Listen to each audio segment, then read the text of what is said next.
Welcome everyone to more Mass Effect. Oh geez. Okay, yeah, 3 hours. 51 minutes, okay. I saw that I was looking at the wrong timer and I was very afraid that I had accidentally somehow deleted the save for the stream and that I was about to embarrass myself, but mercifully I only embarrassed myself forgetting exactly what I was doing. Or which timer to look at, rather. iLogic, I promise. Eventually, maybe, possibly. There's a chance. Alright. So today, we finally get to explore the galaxy. There's a couple more things that we could probably, like, 100% the rest of. Before we go out into the universe. Like, there's 3 more keepers that I could go find and scan, but we really don't need to right now, and we're gonna have to come back to the Citadel a couple of times before we do anything major, like super major anyway, so yeah. Stand by, shore party. Okay. Decontamination in progress.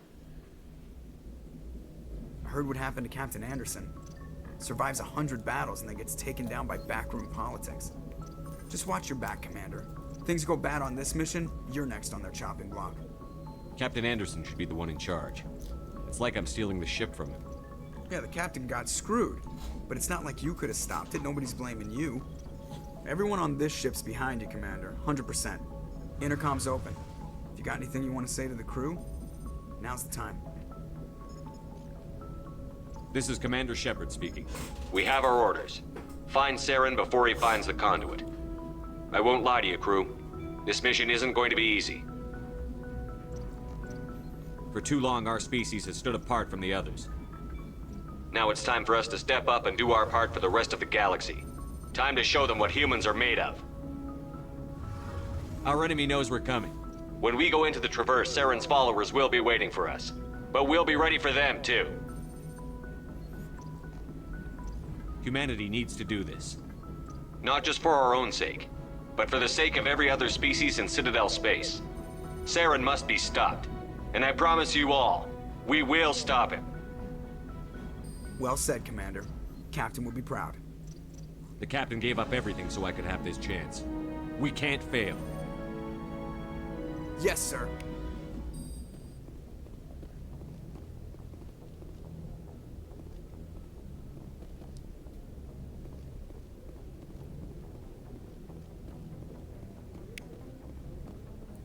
Codex entry on navigation. Navigator Presley still, I don't think, has anything interesting to say. If anyone has to take over for Captain Anderson, I'm glad it's you. I'm not sure about having non-humans on our ship, though. We're all on the same team here, Presley. With all due respect, sir, that's what they said about Nihilus. Look how that turned out. Nihilus got his head blown off. Nihilus didn't do us any fucking wrong. I'm in charge here, Presley. I decide if we have non-humans on this vessel. Yes, sir. Understood, sir. Speak freely, Presley. I want to know if you have a problem with non-humans. It's not that, Commander. Humanity has always handled its own problems. Saren attacked one of our colonies. We should be the ones to stop him. We don't need their help. Some people think asking for help is a sign of weakness. That's just being stupid and stubborn. No matter how strong you are, allies can make you stronger. I guess so. Maybe I'm just stuck in the old ways of thinking. But don't worry, Commander. This won't be a problem. True to his word, it's never a problem, even though he does feel that way. Carry on, Presley. Yes, sir. One thing that I give Navigator Presley for credit for, there's a lot of characters that are written in fiction who are supposed to have problems with your, like, non-human teammates, allies, crew members, aides. Particularly in spacefaring games like this. Presley has his prejudices and his problems. They never conflict with his sense of duty.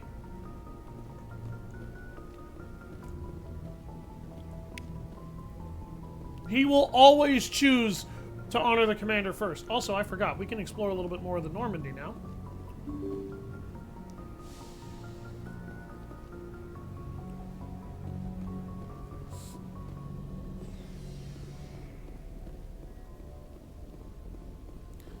I think there's a few more codex entries lying around that we can... Yep. Snag for some extra experience points. I'm just getting these out of the way now so I don't have to do them later. In case anybody's wondering. Because this is the boring part of the game, and I'm clearing the boring part of the game as fast as possible so we can get to the exciting part of the game that everybody actually wants to see.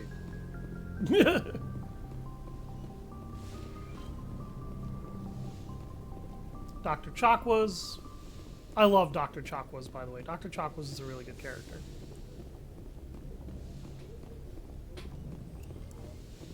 She is cute.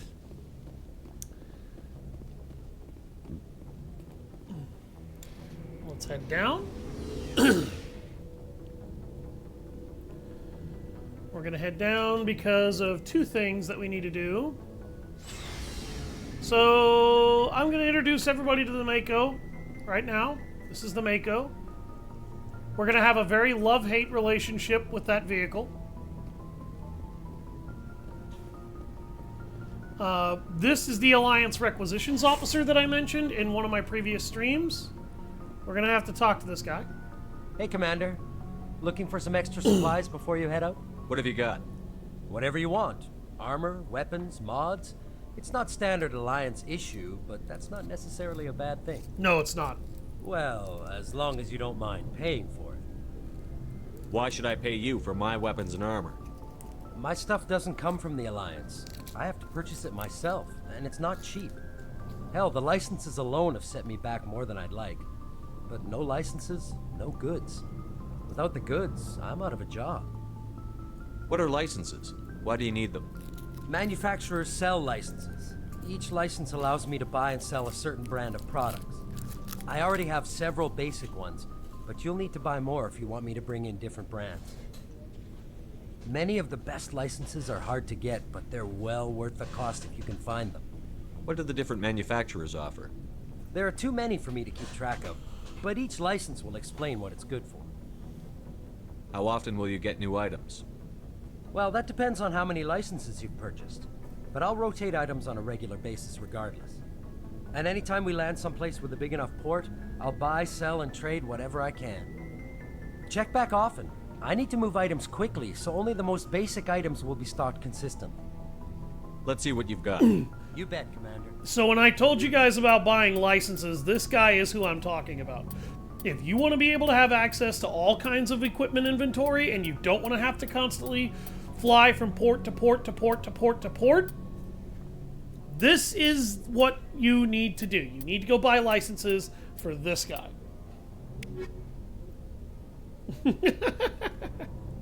About time you showed up.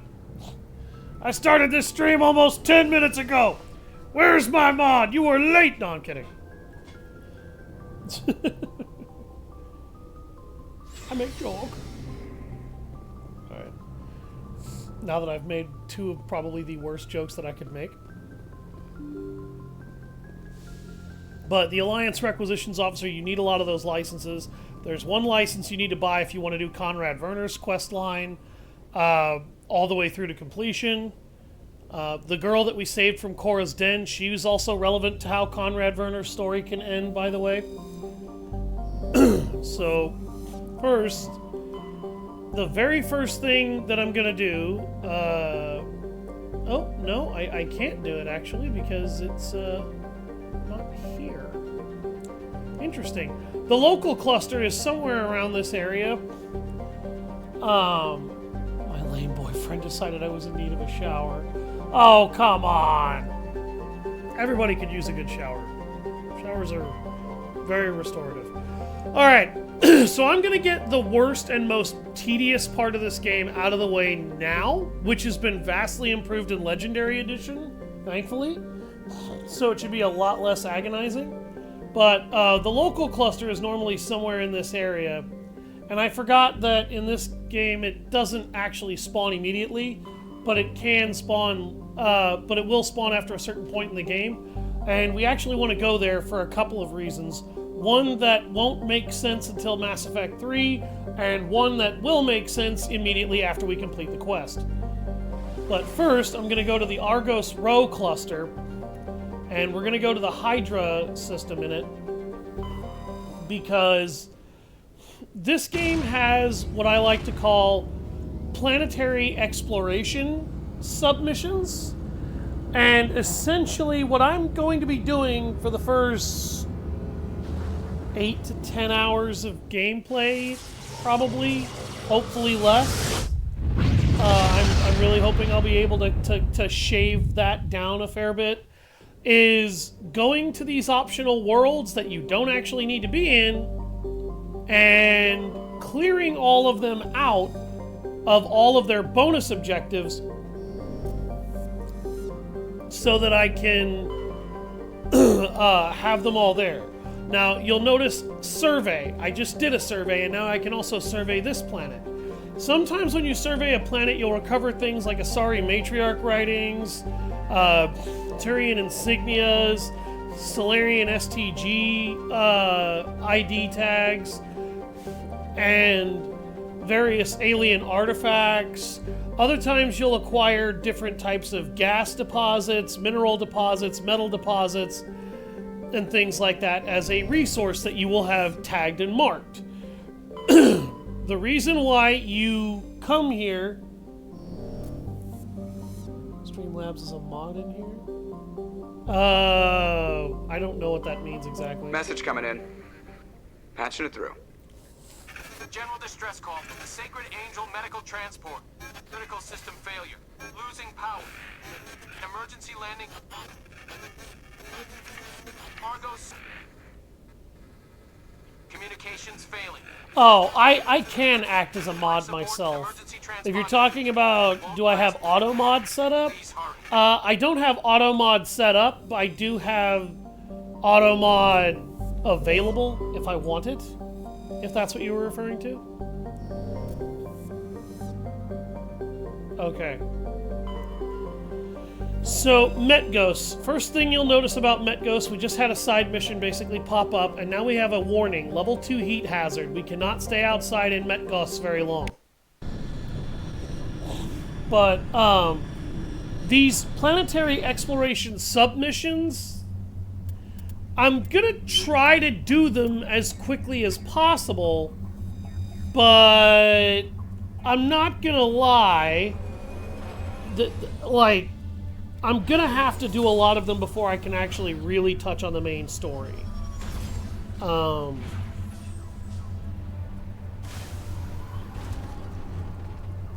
So let me show you what I mean when I say that these planets are essentially side missions. Okay, so every map is going to have 3 things for you to look at in most cases. There's some debris that landed here, there's an anomaly over there, there's a transponder signal here. There are 2 or more things that you don't see.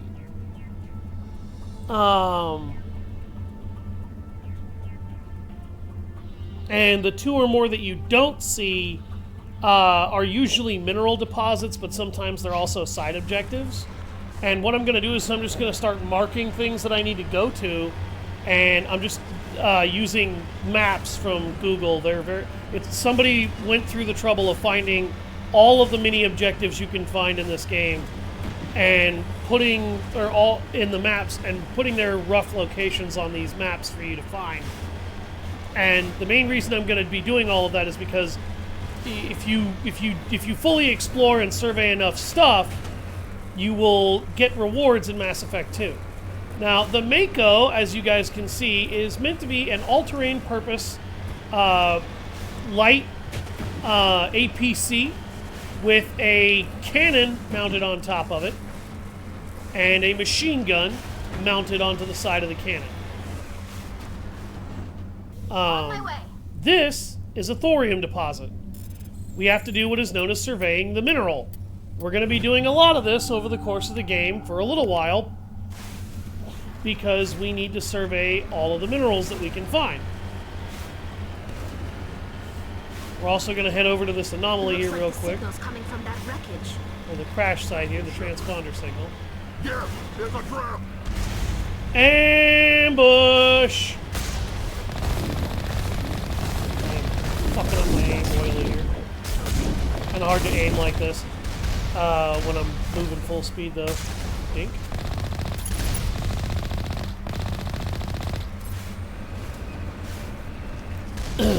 So as you can see, the Mako has extremely strong, thick kinetic barrier shields. The Geth rocket troopers' rockets actually do virtually nothing. And even the Geth armature doesn't really do much to you. But yeah, that was a Geth ambush. We can't even mess with this escape pods thing here. The unfortunate reality is that this is a long as fuck thing that we will have to be doing. The other problem that you're noticing is that this all-terrain APC, by the way, it can also jump, which is kind of cool. The jump is not that useful, though. The other issue that you're going to have with this vehicle is... Oh, I forgot. It has a boost. Oh, my God. I'm an idiot. I forgot about the boost. Is that the terrain in this game is not even. The terrain in this game is extremely rough. And one thing that I wish they'd fixed about the Mass Effect optional planet missions like this, you know, the optional surveying, is I wish to God that they had been kind enough to even out some of the terrain maps they had built here so that they were less frustrating to navigate through.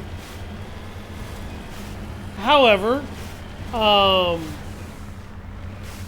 it's not mega frustrating because in the original Mass Effect version, the controls for the Mako were shit. Like, straight up shit.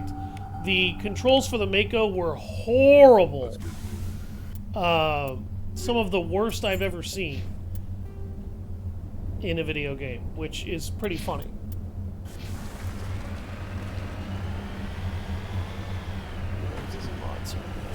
Okay. But, the issues with the Mako have been very largely smoothed out because a lot of the Mako's controls have been improved. They're way less janky. The Mako is actually one of the most irritating things about this game. And the Legendary Edition, in my opinion, does a fantastic job of making the Mako way less irritating to have to control. If I was playing the original Mass Effect and trying to do this shit, oh my God, I would be in agony. And I did do this in the original Mass Effect twice. I went back to the original Mass Effect and tried to do like as super thorough a full clear of the original Mass Effect as I could after I had managed to beat it the first time. And it was just as irritating the second time around. I'm alive because I have a lot of patience, and I am one of the most stubborn sons of bitches in existence when it comes to my video game clearance. And I was doing a lot of it again on Legendary Edition on a practice run in order to try and prep for what could and possibly would go wrong so that I would be able to get this thing set up. Patience and stubbornness go well together.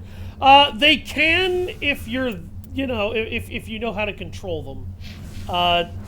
And I have been getting much better control over my anger and stubbornness over the last few years.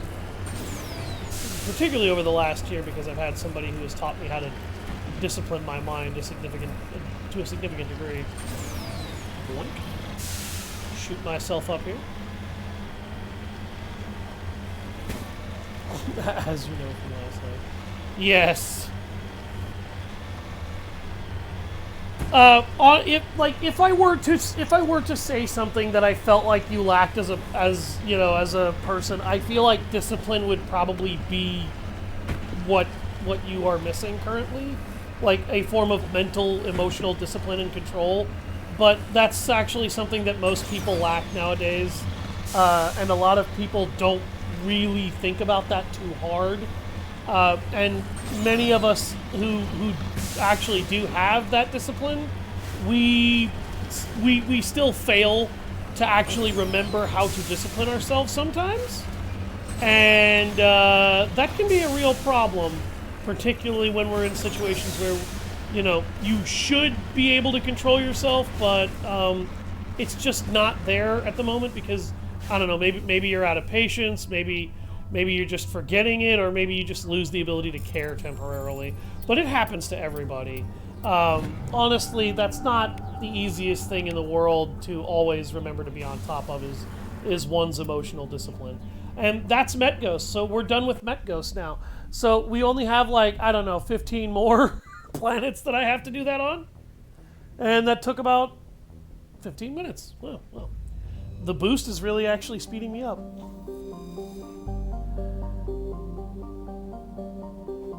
There's a lot of things that you could have done that you did not do. I'm going to say that when we had that discussion. When I say you lack a form of emotional discipline and control, I don't mean to say that you're grossly immature, and I don't mean to say that you have no control. You have a level of control because you have a level of respect for people that you do not always get, but you try to always give. And that's a very good trait to have. Just because somebody does not respect you does not always mean you cannot show them the human decency of respect. Sometimes being the bigger person and retaining that respect is actually a proof of your ability to control yourself that person doesn't have and probably wishes they did have. But controlling yourself means controlling how you respond to somebody being not so respectful. And your response, your feelings, the way you handle yourself in those situations matters. It matters a lot more than I feel like people really realize it does. You can be jumpy. People can be jumpy. That is perfectly fine. So what? You're jumpy. Who cares? I know so many people that can be really jumpy. Like it's really, that is a very common trait. You are not alone there.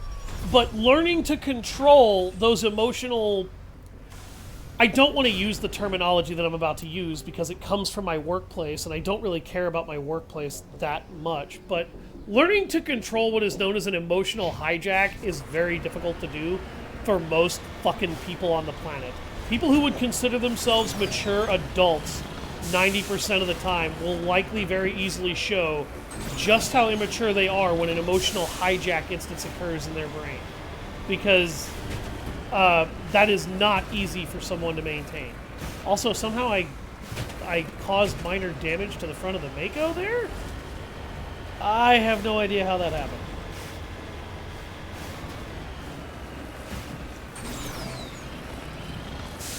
I actually kind of like where I work. It's not a bad place. I've got good people for the most part, and it's not the worst job. I could have a way worse job. So yeah, now we've got a level 2 cold hazard.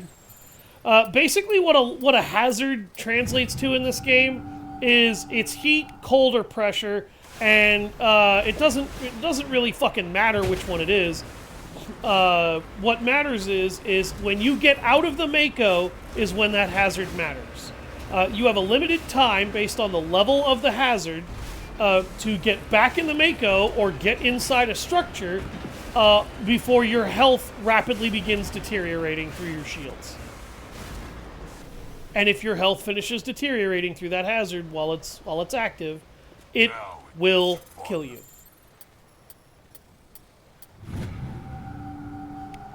It's called a skill issue.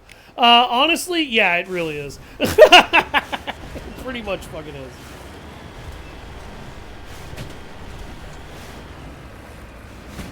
Oh god.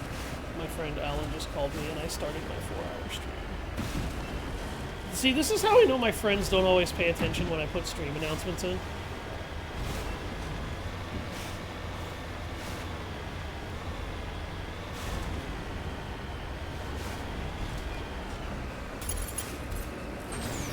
Boy.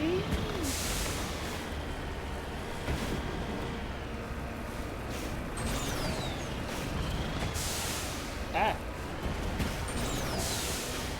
Holy Peeves McDougal, Batman.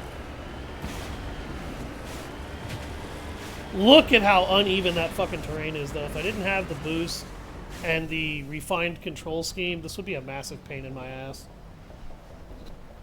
So disrespectful, oh my god, the audacity. Why? Because I said Holy Peeves McDougal, Batman? I feel like Adam West would be honored. Okay, I want to go here.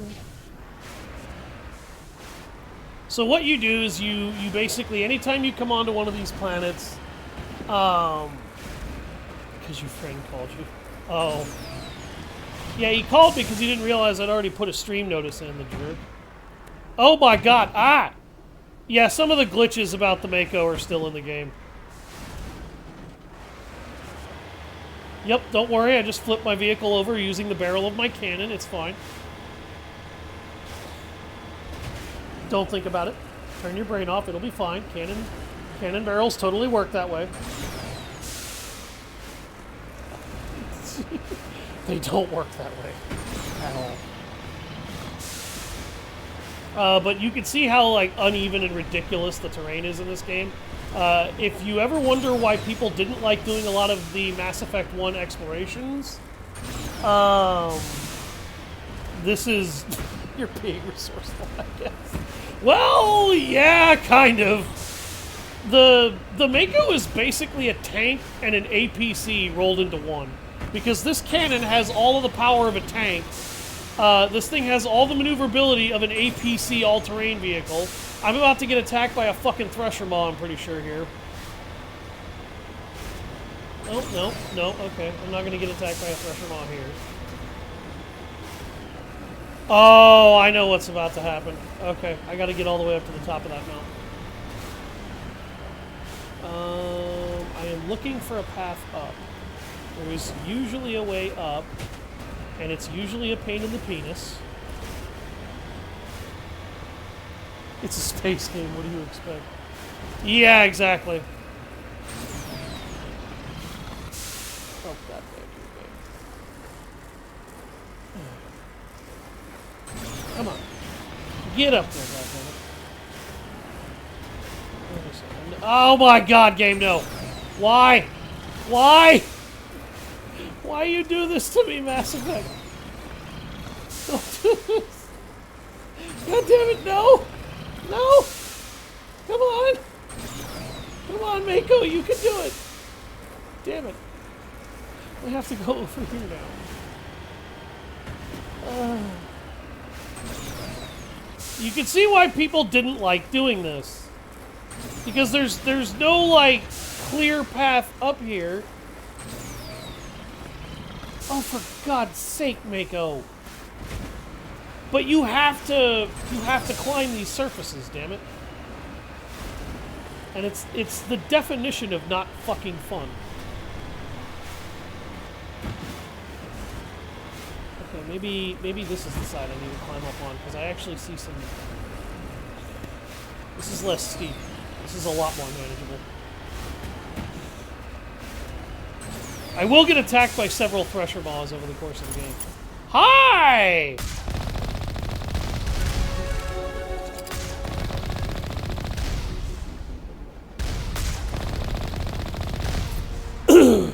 Also, what the fuck was with my voice cracking there a minute ago?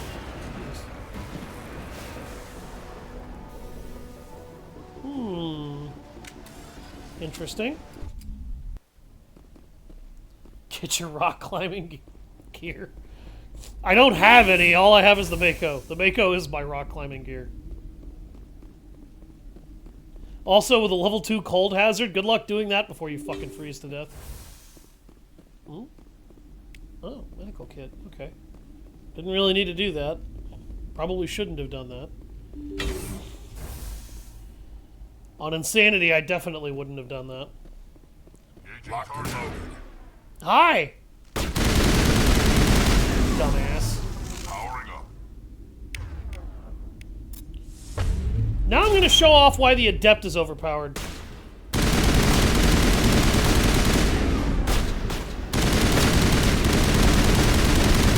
My barrier is tougher than a fucking Krogan.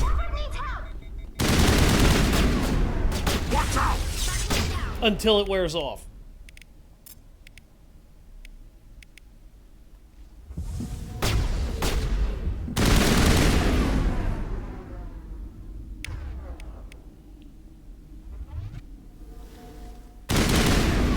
My barrier was almost tougher than a Krogan. At max level, the biotic barrier in this game is actually damn near impossible to break. The sad part is I'm not even kidding. Hey, Rex, could you, like, not stand directly in front of where I'm trying to aim, bro? Could you do me that fucking favor? Dumbass. How the hell did he live through that?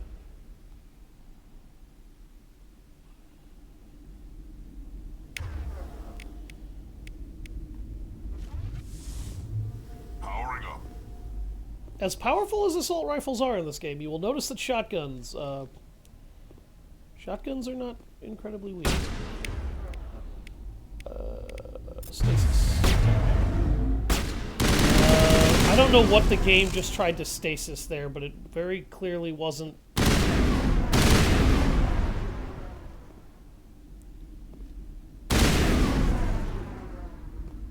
Aww.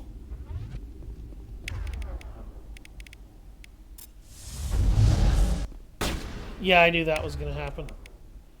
You can't do that shit through walls. Yeah, by the way, warp ignores shields in this game. It will eat away your health and ignore shielding.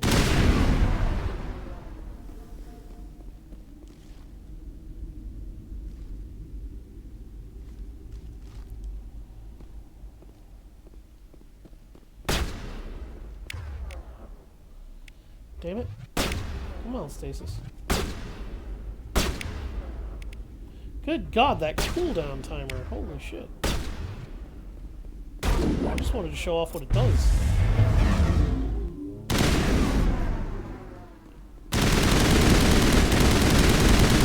Cannot hurt somebody in stasis, by the way. But it is a excellent I need you to not be able to do anything ability. But there's a reason I pretty much never really use stasis. So that was one of the two crime lords that needed to die for Helena Blake's mission. How was my unbreakfastly breakfast? It was actually really good, but I'm a pretty decent cook at this point. Came out nice. I kind of wanted to flavor it more, but I didn't want to risk throwing off the composition. Jesus Christ, I sound like Yusuke.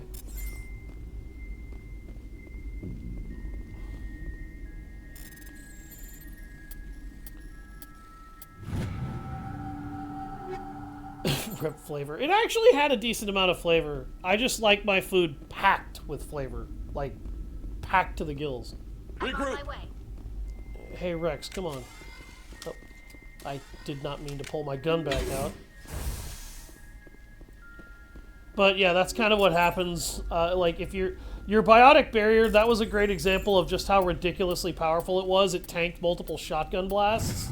But that was also a great example of why Leroy Jenkins is not how you play this game. Who the fuck put armor-piercing ammo in a malfunctioning object? Idiots. No wonder it was malfunctioning. People stuffed fucking ammo into it. Why did you throw ammo into a machine? Hey, look, man, the machine was supposed to hold my ammo. Well, obviously not, because it didn't handle that.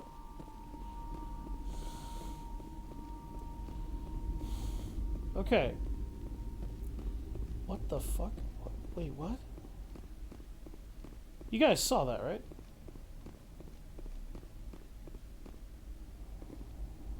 Oh, okay. I'm not sure what that was. That was weird.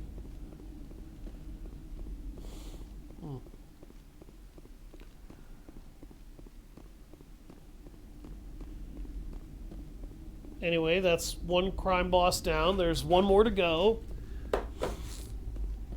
We will kill them later.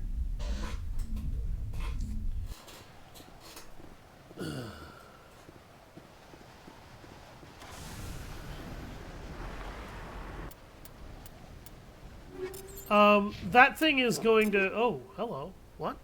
A rank 2 Avenger? Yeah.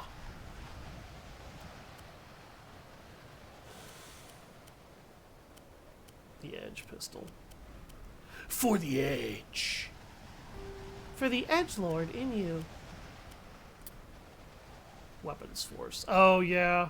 No, Weapons Force is not really something you ever want to consider in this game that much. Radiation sickness. Yeah, so let's just start firing radioactive ammo into people. That's totally not a bad idea. Jesus Christ. And I'm going to use it too because I'm a horrible human being.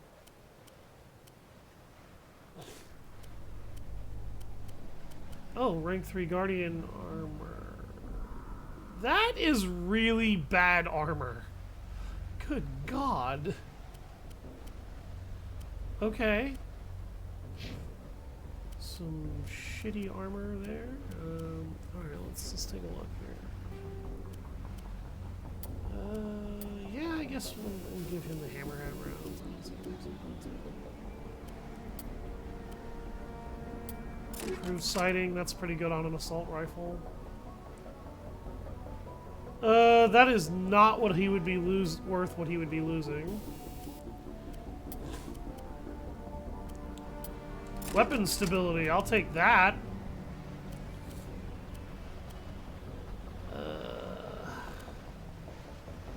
None of those biotic amps are good either. Good God, man. Like, what the actual fuck?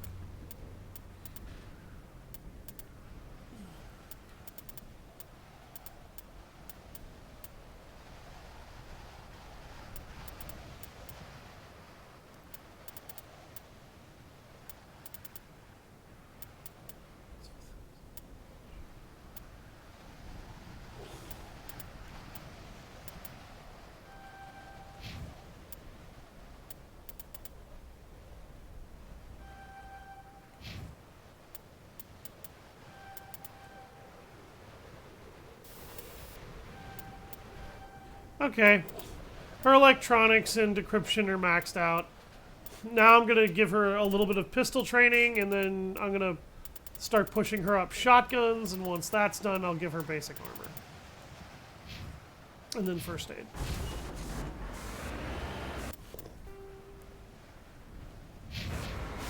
Yeah. Excuse me.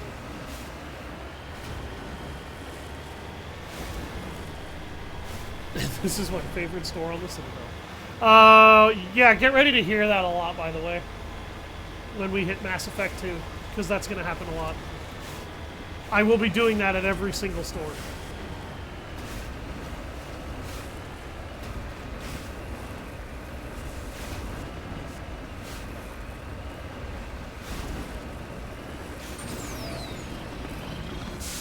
Come on, game, let me over the hump. There we go.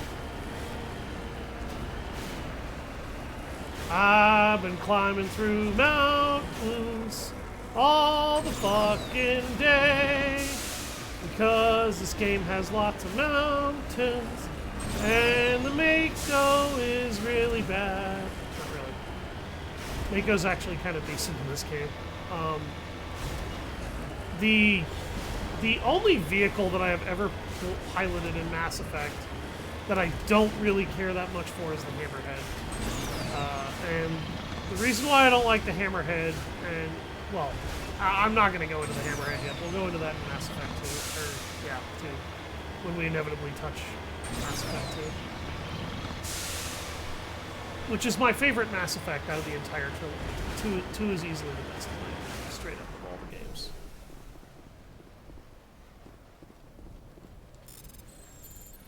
I found a probe!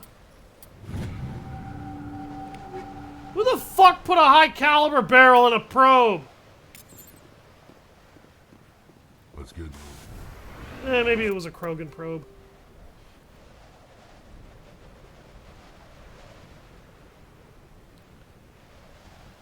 Okay, now apparently there's something all the way up here.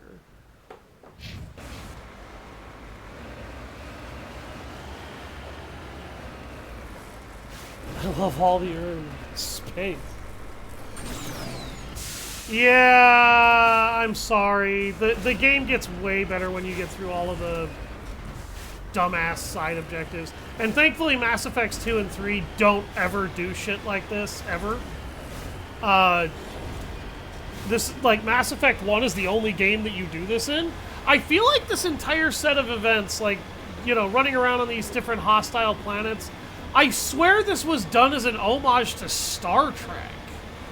Because it doesn't really feel like what Mass Effect is supposed to be about, even though Mass Effect definitely has a lot of exploring the great unknown moments. I really feel like this was done as an homage to Star Trek, which is a great sci-fi series, in my opinion. One of the greatest sci-fi franchises to ever exist. I actually sat down and watched most of them and really enjoyed them.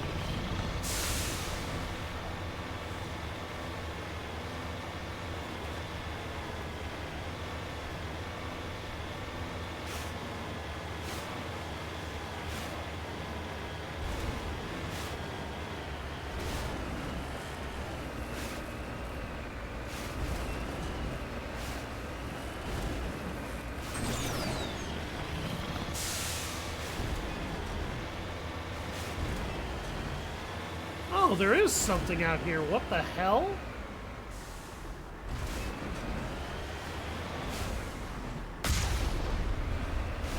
Don't mind me, I'm just blowing up a fuel container. Pathologically.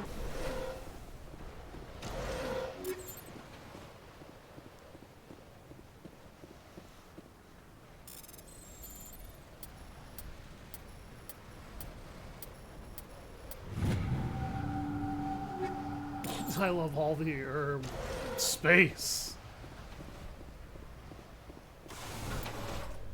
Okay.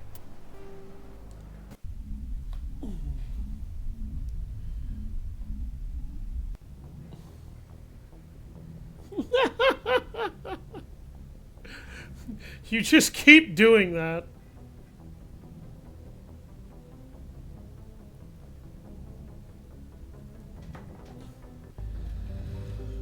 We're gonna knock out a lot of side quests doing this, though, anyway. So it's not like this is totally fruitless.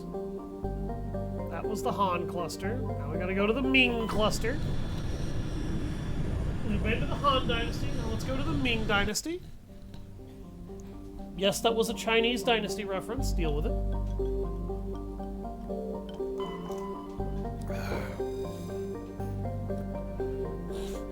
The medallion! They've taken it!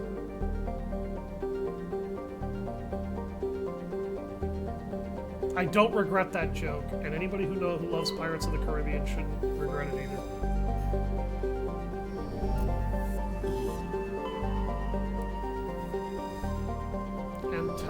Anterapus. The MSV Worthington.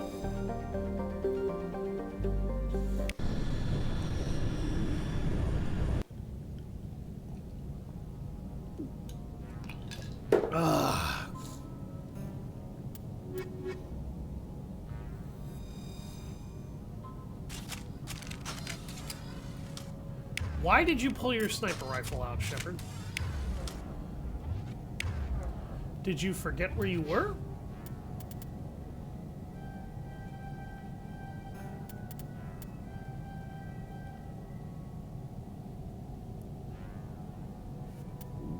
when I unlock electronics, I'm gonna max that out, and then I'm gonna give him assault rifle and armor training.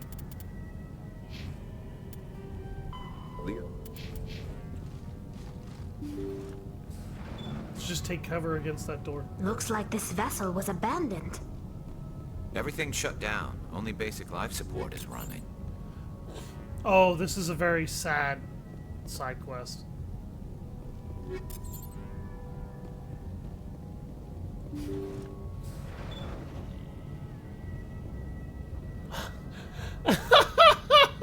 What the fuck? You just gonna keep using that, huh? All right.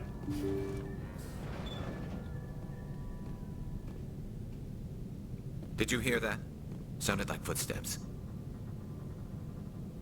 That was no accident. The whole place could be a trap. Yeah, there's fusion cells, like, everywhere.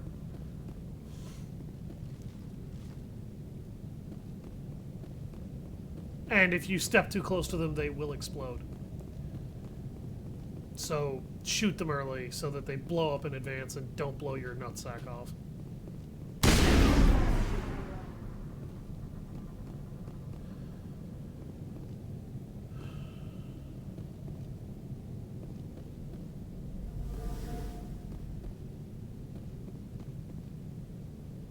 Check your corners.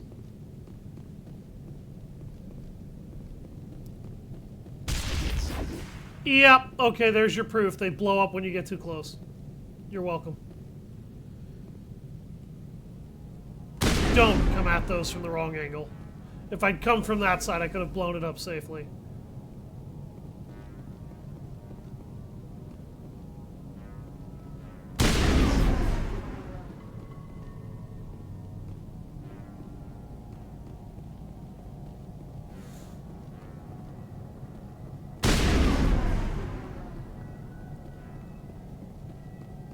Okay, that should have been the last one.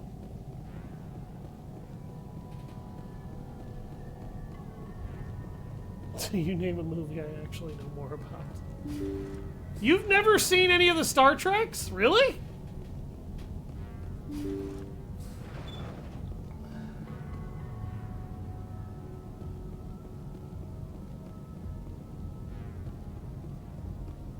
Jacob's not going to make it.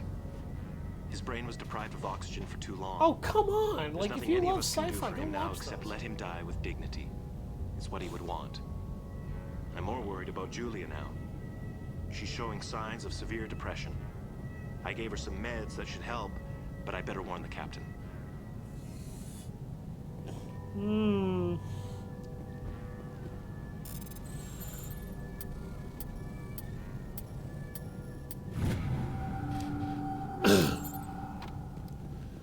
That log revealed some interesting information. So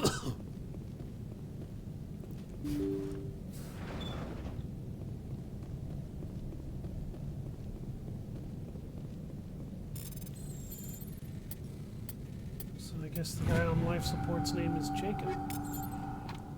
They say Jacob's gone. They say his brain isn't functioning anymore, and they want to shut off his machines. But Jacob's the only thing in the world that matters to me. I don't know how to help him, and it's tearing me up inside. I just feel so helpless, so damn angry. Dr. Smith gave me some meds to calm down, but I didn't take them. I can't. Not until I figure out a way to help Jacob. I won't give up on him. I won't! That started to sound very unhinged near the end.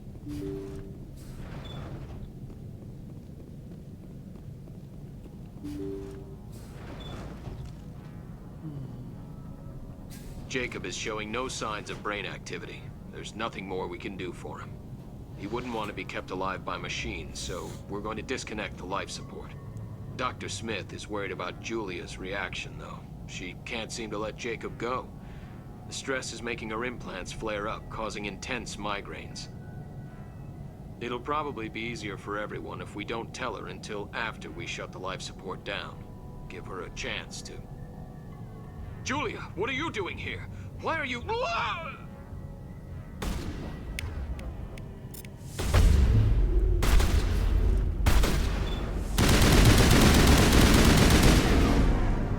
was Julia. She knocked Tally on her ass. Damn. Okay.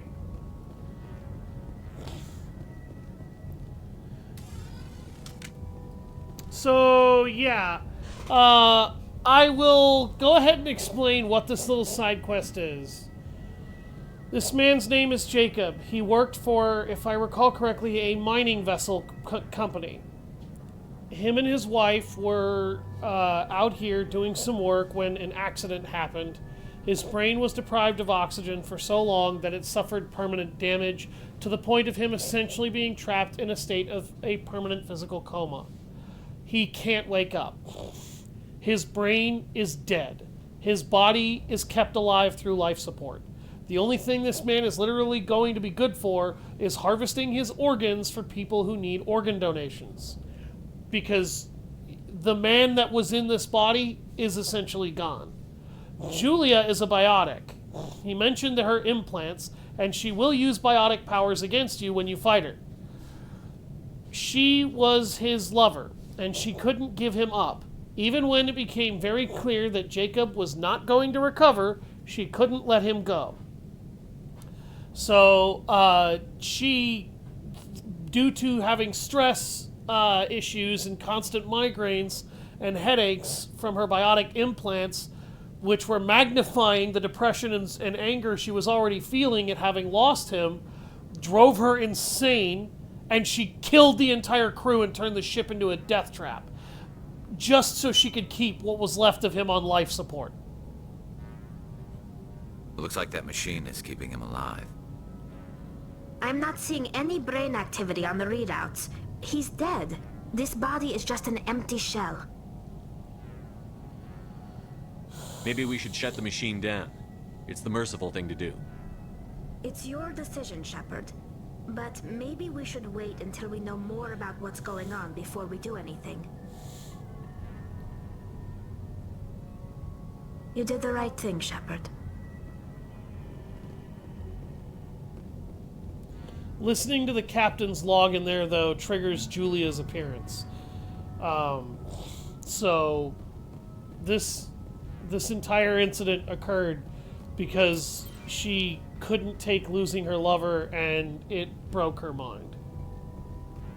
She's not gonna kick my ass, I just shot her to death!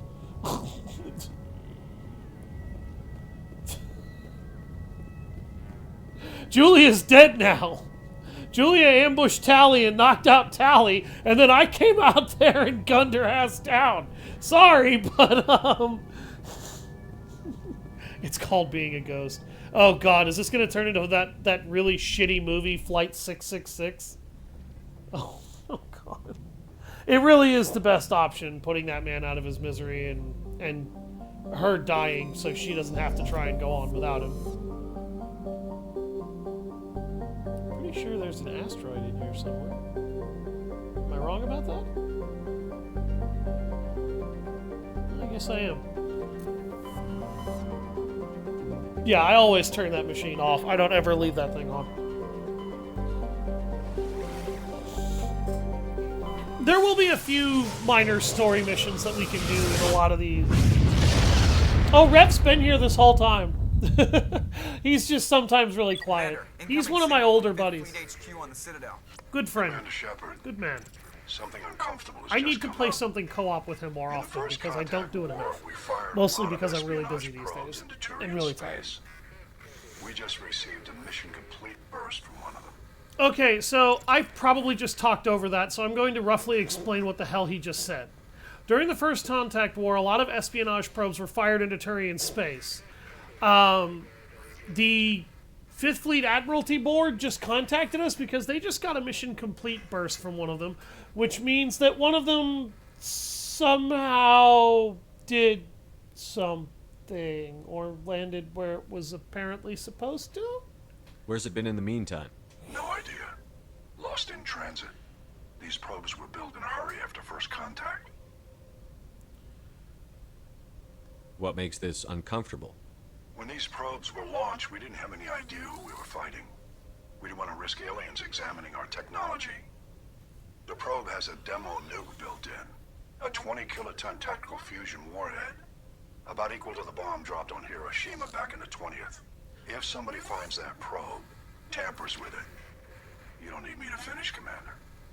So, yeah, for some stupid-ass reason, they decided when they fired a lot of these espionage probes into where they thought the Turians were, they strapped tactical thermonuclear warheads to them because they thought that was a good fucking idea. I understand this must be handled, but I don't have anyone trained to deal with this sort of thing, sir. I know. I wouldn't ask if it wasn't important. These probes have been classified for 26 years. The Council will call fusion bomb booby traps dangerous and irresponsible. The Alliance would face censure if they find this probe. I'm asking you because the Normandy can get on site quickly and quietly. It's in the Voyager cluster. It's in the Voyager cluster. That's the opposite side of the Alliance from Turian space. How did it get there? I don't know. It's possible someone recovered it safely and brought it there. It's also possible it got very badly lost. It could have been wandering the relay network since the war. We'll get on it immediately, Admiral. And we'll be discreet. I appreciate that, Commander. Good luck. Fifth Fleet out. So, yeah, now we need to go find and disarm some dumbass's idea of a tactical thermonuclear warhead. Espionage probe. Turian insignia. Rare element. Polonium.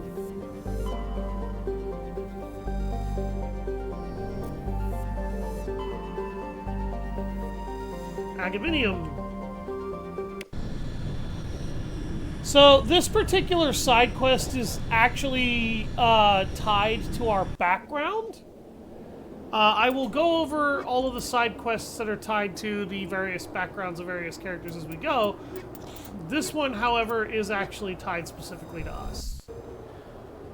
Because we chose the war hero background, we will actually have some personal connections here. I believe this particular side quest does still exist in the game, even if you don't take this background.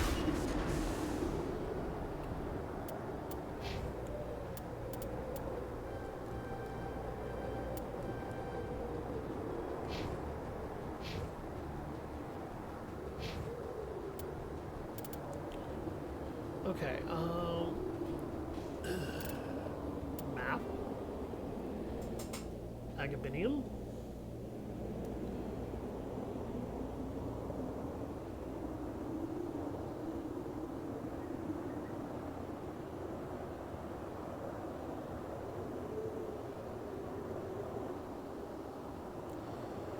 Alright.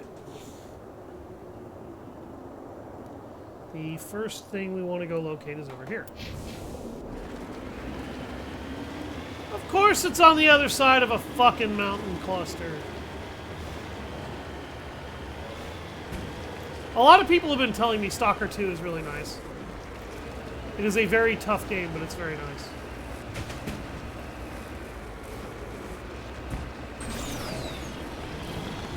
There's also a shit ton of content in it, so...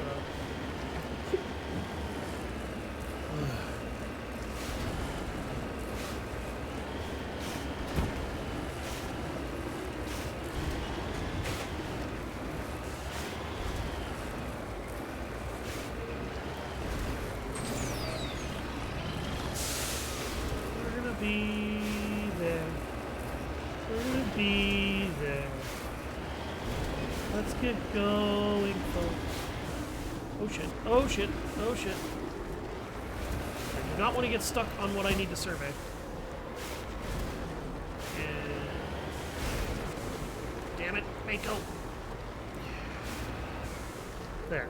That's how I wanted to park this thing. Samarium deposit.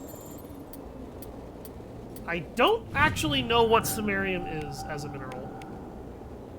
IRL, assuming it's even a real mineral. It could be.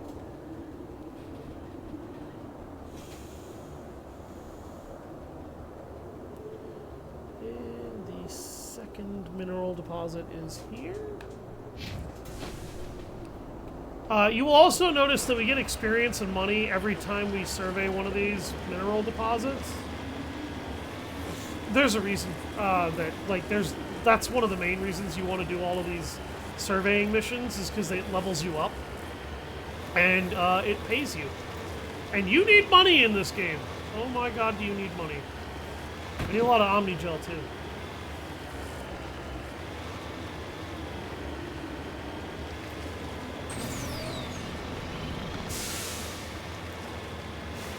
Gotta love those boosters.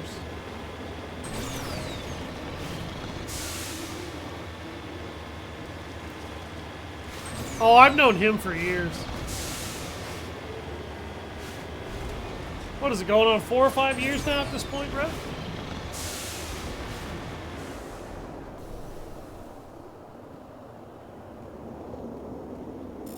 I don't give a fuck. I'm gonna answer anyway because I can.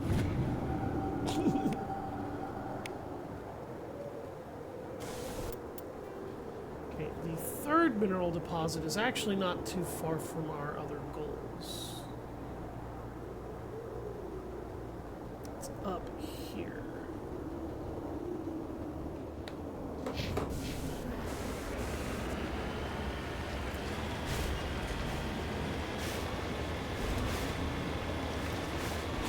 How have you not lost your sanity?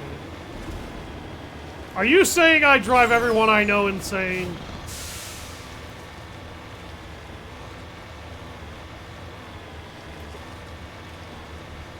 How dare you, spilling my secrets?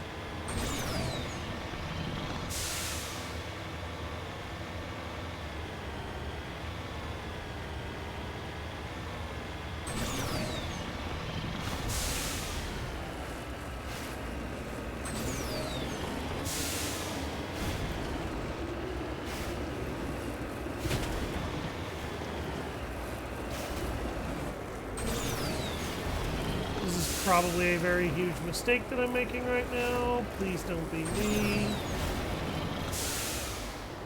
Oh, there it is too. I see it.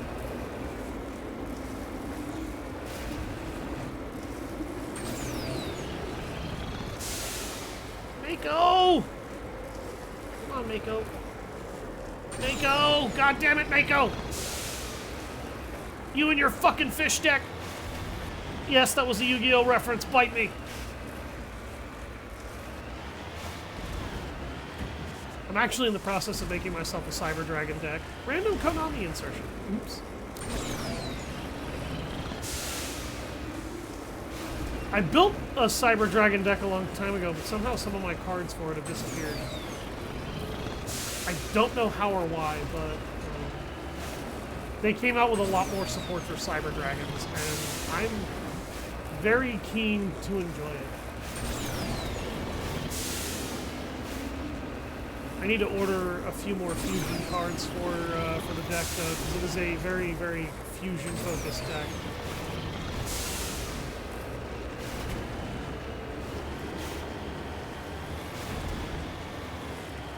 I see it! I saw the mineral deposit! There it is! There it is. Right there. It's right there. Yep, it's beryllium.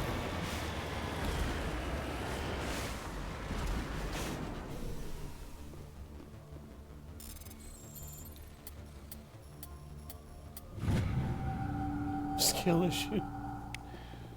Mako doesn't roll this way. Oh god, was that the camera mode? Alliance homing beacon. Anomaly. Debris. Okay, let's go deal with the Alliance homing beacon.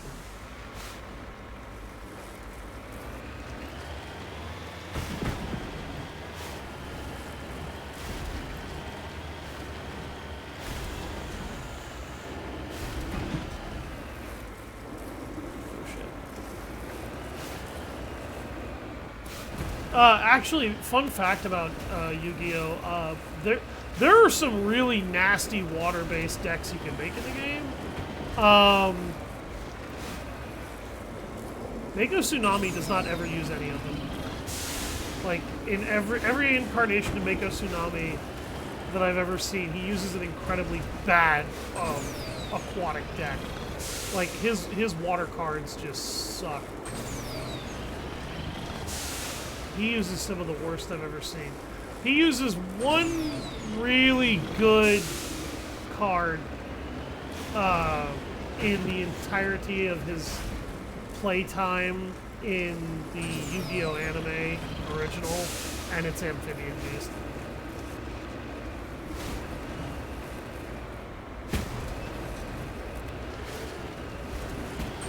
When I tell you this shit drives people nuts, you are kind of seeing why. There we go. I was waiting for me to be able to start moving back up the hill.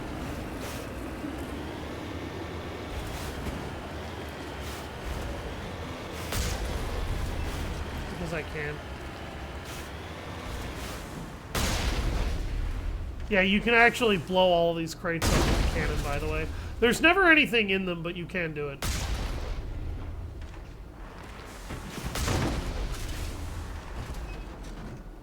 Yes, I'm doing it for my amusement.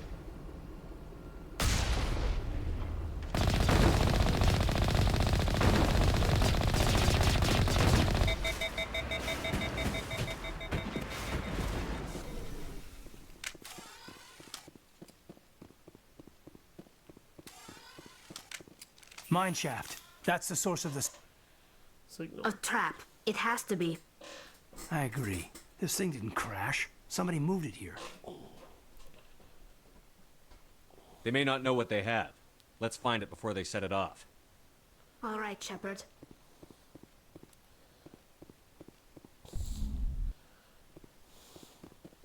This is actually kind of a cool side quest. I recommend saving, by the way, before you come in here. Don't be me and save.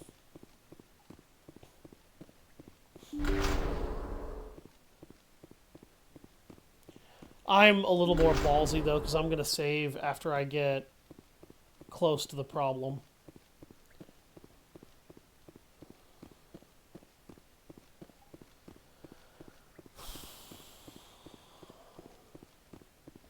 This is a really big area. And it's really empty. And it's really quiet.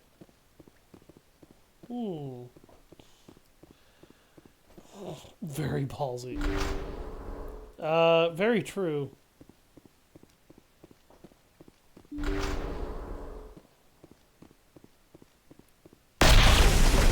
Seismic charge. Someone did that on purpose. No shit. Shepard, at last. You have me at a disadvantage. You don't remember me. No matter. I remember you. I never forget anyone I've fought. My name is Ilanos Halliot. I doubt you know it. Who do you think runs the Terminus clan, Shepard, huh? Thousands of pirates, slavers, criminals of every stripe. Fun fact about Ilanos Halliot, by the way. In the original Mass Effect, he was human.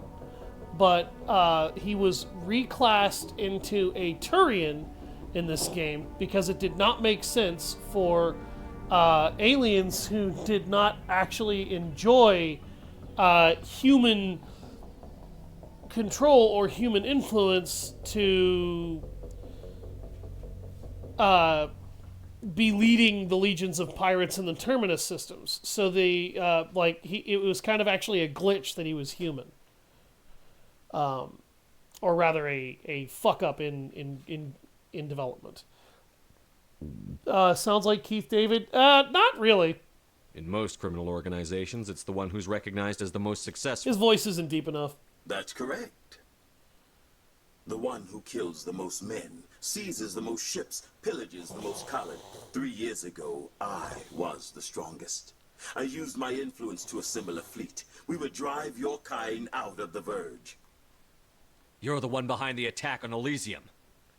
I was the motivator, the instigator, the one who promised glory and riches for sacking the largest human colony in the cluster. The one blamed when it failed. Failed because of you. Your damnable holding action. My crew will come for me. Oh, let them. We'll be ready. An Alliance warship would make a fine prize. Oh, and if you haven't noticed, the ores here are laced with heavy metals. I'm afraid your suit radios aren't powerful enough to transmit out. It doesn't have to be like this, Halliot. Empty words from a dead man. Goodbye, Shepard. What do we do now, Shepard? We've got air and light, and the Normandy's still in orbit. Let's look for another way out. In order to look for another way out, though, you have 10 seconds to disarm this bomb. Thankfully, the timer pauses in between every hard point that you have to disarm, and you have to disarm 3 hard points like this.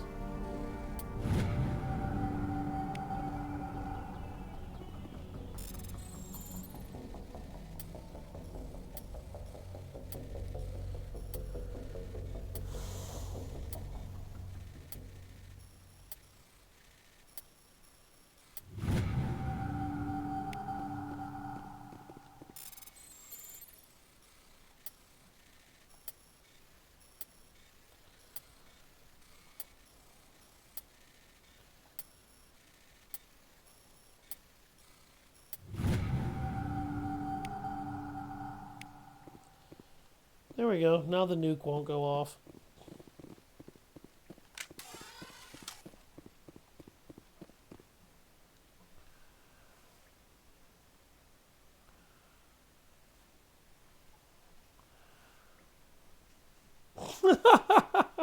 I'm pretty sure I know that reference.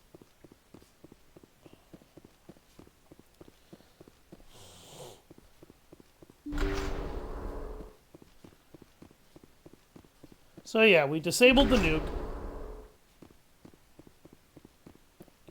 Always watching.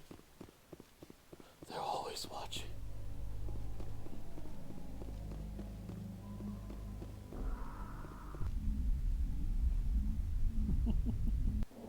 No, not that one. There's about 3 different things you could be referencing with that.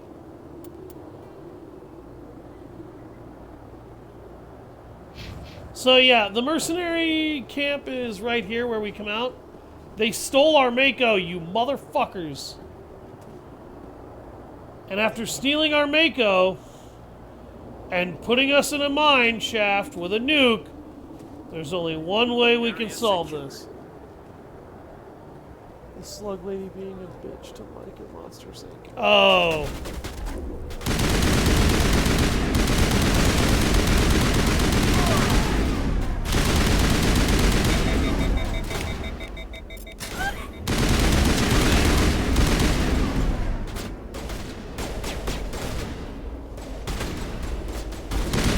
There's Alanos Halliot.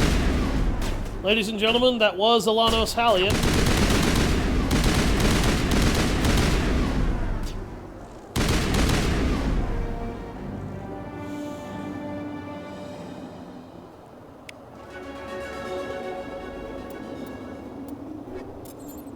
We just got a whole shit ton of equipment out of that too. Banshee. I'll take the accuracy bonus. Hammer pistol. Oh, that's a hammer sniper rifle. I got a lot of edge pistols. My god, game. Stop giving me those. That's not a good aim. And the game is still giving me a shit ton of the Guardian armor. Okay. I'm gonna start breaking this shit down into Omnigel.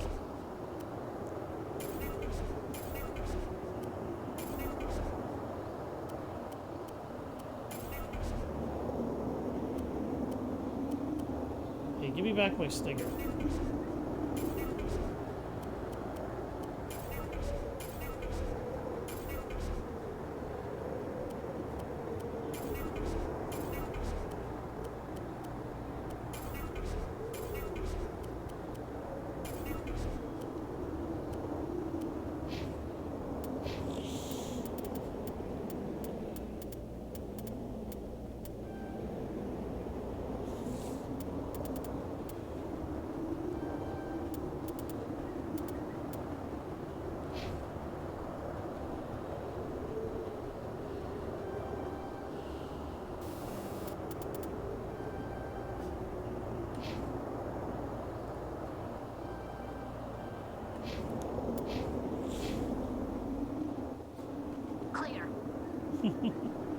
Talk to you when you get back. Because we're going to be at this for what is going to be like another 3 hours. Hopefully, I will be able to move on to story missions before then. Oh, these guys have something similar to my Mako, only it's less cool, and it doesn't have weapons.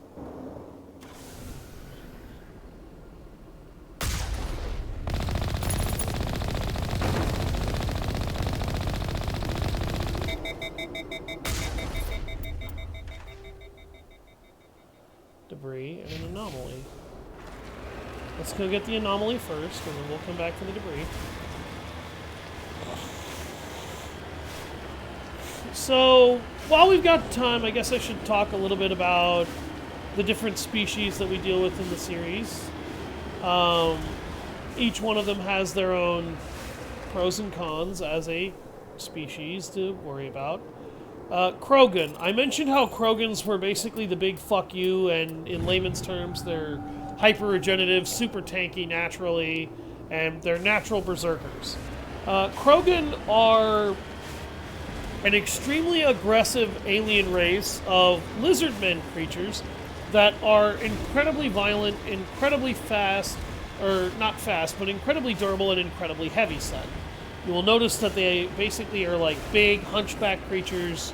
They have eyes that are wide, even though that's usually a prey animal trait. Their eyes are set really wide apart on both sides of their head. Normally that's a prey animal trait, not a trait for predatorial creatures. The thing about Krogan that you have to understand is that they are built to be extremely aggressive, and their culture revolves pretty much exclusively around violence. They are perhaps the most violent species in all of Mass Effect, next to maybe Vorcha. But oftentimes they're actually more intelligent than the Vorcha. Message coming in from the brass at Arcturus. Patching it through. Normandy, Admiral Hackett here. We're getting reports of a marked increase in Geth activity in the Skyllian Verge. Surveillance drones have identified Geth outposts on 4 different planets in the Armstrong cluster. We need someone to take them out. We have any idea what they're after? Hard to say. They may be just gathering intel on us. Or maybe they're setting up staging grounds for hit-and-run attacks on human colonies. It could be the first wave of an invasion. Let's hope not. We need someone to investigate this, Shepard. Finding Saren is still your top priority, but you've got experience fighting the Geth. You're the logical choice to take out these outposts. We're transmitting all the locations of known Geth outposts in the Armstrong cluster to the Normandy now. Admiral Hackett out. So the Fifth Fleet Alliance wants us to take out a host of outposts scattered throughout 4 separate clusters in the Armstrong Nebula. So we're going to be investigating 4 more planets, and in the process we're going to be blowing up 4 more outposts that the Geth have set up. This particular side quest is actually also critical to helping Tali with her pilgrimage, by the way, and getting some unique dialogue in Mass Effect 2. I will explain why when we complete this side quest 100%. But we will be completing it because kill all Reaper worshippers. Angry?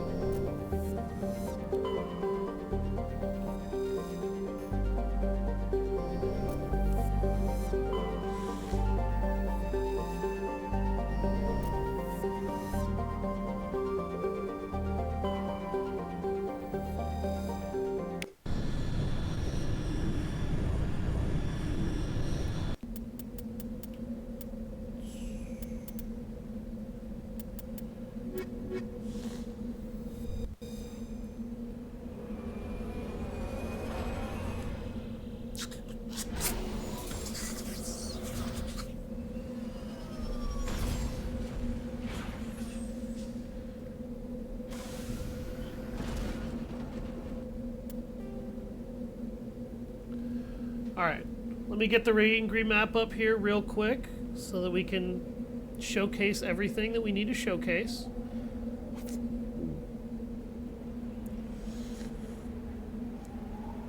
What the hell?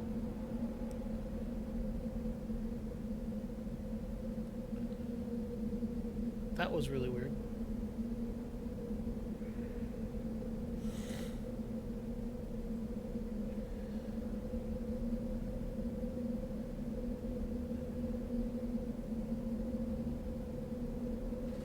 Okay. There's a lot on this map. So what I'm going to do is I'm going to try and go for efficiency's sake, which means I'm going to take that, I'm going to grab this, there's another mineral deposit around here, I'm going to go for the Silver Run Research Outpost, and then I'm going to check this anomaly here, and then there's a couple of other things along this route that need to be looked at. Oh. And Garrus needs to have more points filter into more stuff. So, how violent are the Krogan, you might consider asking when you realize they're incredibly berserker, savage murder hobos? Well, allow me to enlighten you. Krogan are one of the most violent species in the galaxy, so much so that the Solarians and Turians uplifted them in order to fight off the massive insectoid invasion army known as the Rachni species, which are a hive mind race that are very fast to breed and very capable to at violence and murder hoboing themselves. Titanium deposit. And the Rachni Wars is what this would come to be known as. They found the Krogan and found them to be a particularly violent and savage species, but acknowledged that the Krogan were also very capable as a species at fighting and had a naturally adaptive and resilient biology that allowed them to go where virtually any other creature couldn't in the Council races and non-Council races at the time because of their hyper-adaptability. After being uplifted and taught a lot of advanced technological education, the Krogan were then outfitted with gear and equipment and sent to war against the Rachni. Now, one thing about the Krogan that also makes them incredibly deadly is the Krogan also breed at an extremely rapid pace. Krogan breed like ants. They just constantly are able to reproduce. And that's kind of dangerous, because this species is one of the most resilient species in the galaxy. There's not really a downside to being a Krogan except for the fact that you have a massive urge to inflict violence on everything around you.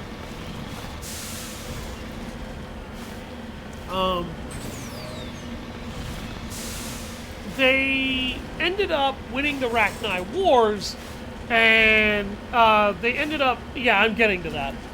They ended up winning the Rachni Wars for the Council races and everything, but it came at a very hefty cost. After they won those wars, the Krogan experienced an unprecedented population explosion, which essentially led to the Krogan Rebellions, which was a new series of wars where the Krogan began colonizing numerous worlds that were already colonized through violent means of annexation and conquest. So the Krogan basically decided, I need more territory, I want your territory, so I'm taking it.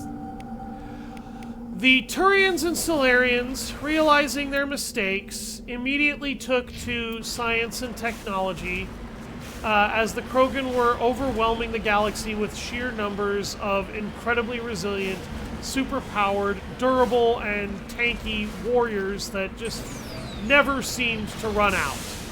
And they created what is known as the genophage. It is essentially a viral sterility measure. It is a virus that inflicts near sterility on the Krogan species. It basically drastically nullifies their fertility rates, reducing them to 1 in maybe 1,000 actually being born alive and able to grow and function, whereas all the rest of the Krogan that would be born and eggs that would be fertilized simply just don't actually ever get that far. This was done to prevent the Krogan from overrunning the galaxy with their, warlike tendencies. It worked and didn't work all in one go. It worked in the sense that the Krogan were now no longer a threat to occupying the universe. It didn't work in the sense that the Krogan are really pissed off, and the Krogan don't really like the fact that they were sterilized as a result of all their hard work in the Rachni Wars. Well, my response to that is, maybe you should have respected the alliances you had with the people who gave you all of that technology, knowledge, and also gave you a great enemy to fight, because you are warriors by culture and you enjoyed your worthy warfare against them. Had you respected those alliances and instead requested allowances to colonize a largely unoccupied center of space so that you could, or to colonize worlds that other species simply could not colonize because, oh great, there's dragon's teeth all over the place here. That's a good thing, right? No, it's not. You might not be in a situation where your species is slowly dying because you guys are so obsessed with violence you can't stop being violent murder hobos. That's kind of how I tend to look at it. Did the Krogan deserve the genophage? In my opinion, yeah, they absolutely did. Because it was that or genocide. It was that or extermination. And a lot of Krogan consider what the Solarians did and the Turians, because the Solarians created it and the Turians dispersed it. A lot of Krogan consider the Turians and Solarians' actions with the genophage, particularly the Krogan perceive it this way, as a gentle genocide. No, it wasn't a gentle genocide. Your people were genociding themselves because they refused to evolve beyond their violence and their need for violent destruction, and their need for bloodshed, their inability to adapt to what had just been forced upon them, more or less, was kind of their fault. They're the ultimate warrior species, sure, but warriors, unfortunately, is really all they are. They're incapable, in many instances, of evolving beyond their need and thirst for blood and controlling it. And that's kind of what led the Krogan to suffer what they received as a fate. I don't really agree with the idea that they should have been hit with a sterility plague. But, again, it was the sterility plague or outright extinction, like straight up genocide, annihilating the race of the Krogan. And I don't believe in genocide either.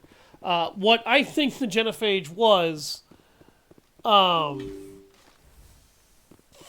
it was supposed to be a learning opportunity for the Krogan, and they outright failed to learn from it. They were supposed to learn from what caused the Turians and Solarians to do this, but they didn't. They refused. We'll talk about the cure to the genophage in future installments of the series as we go. I don't want to spoil anything for anybody who hasn't seen Mass Effect that plays this, but we'll go over more of that as the franchise goes on. But the Turians and Solarians did what they did to prevent the galaxy from... Hi!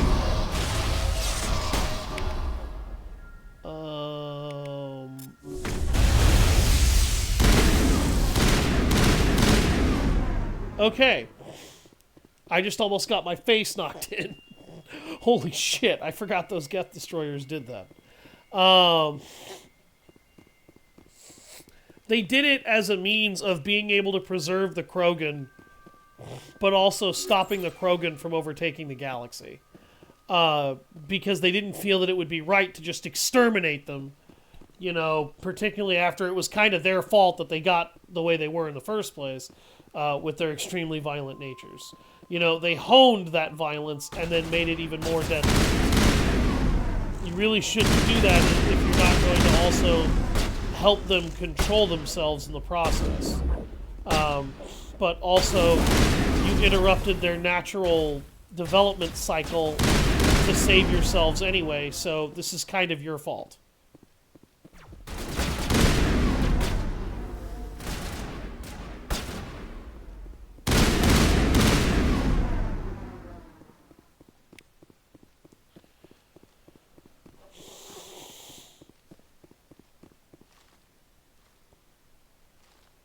But I thought I'd try to find a few subjects to discuss because during all of this, because I'm going to be doing a lot of planetary exploration, and a lot of it really is just me running around in the fucking Mako, surveying minerals, surveying debris, occasionally killing thresher maws, occasionally killing enemies.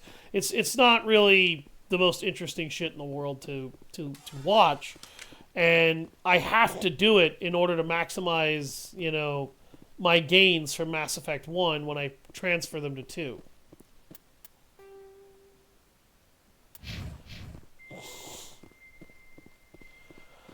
The Solarians were an amphibious race that evolved to be intelligent, and they have a hyperactive metabolism. This means that their metabolic rate kind of is through the roof in most cases, and a lot of them think fast, talk fast, and act fast.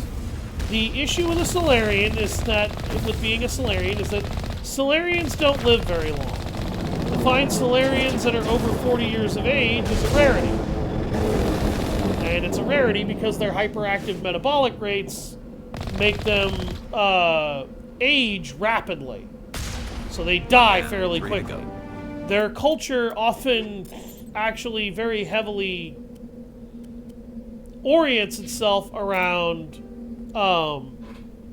their breeding pedigrees and their ancestry charts, because their breeding charts are something that they very much care a great deal about. In fact, a Solarian that loses this has a huge issue when trying to find a mate in Solarian culture for their family. But Solarians are also extremely capable scientists and espionage tech experts and tech gatherers. They are very, very, very good scientists and engineers, especially when it comes to biological science and technology. And we'll be meeting a cool Solarian in this game, and we'll actually recruit a really awesome Solarian crewmate in Mass Effect 2. I won't spoil it for anybody who hasn't seen it yet, but he's actually one of my favorite characters, and has grown on me as a character, even though initially I didn't really care much for him. But if you ever wonder why a lot of the Solarian NPCs that you talk to kind of sound like they're hopped up on helium because they talk like this, they talk really fast, and they're incredibly articulate despite the fact that they constantly have to talk at a million miles a second, it's because their hypermetabolic rates actually make them have to that's talking normal for a Solarian. Anytime you have Solarians talk slower than that, that's actually them being societally conditioned to forcibly slow themselves down enough to talk to you at what would be considered a more normal pace.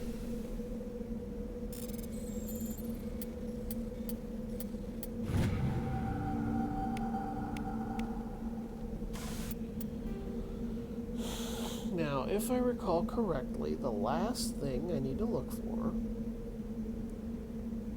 Oh, there's two things, actually.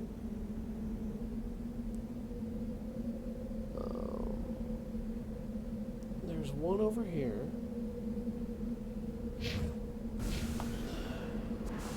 But the Krogan were the Solarians found the Krogan. The Solarians were one of the first Council race members. They ended up working with the Turians as a species as well. The Solarians and the Turians actually have a very, very, very deep-seated alliance.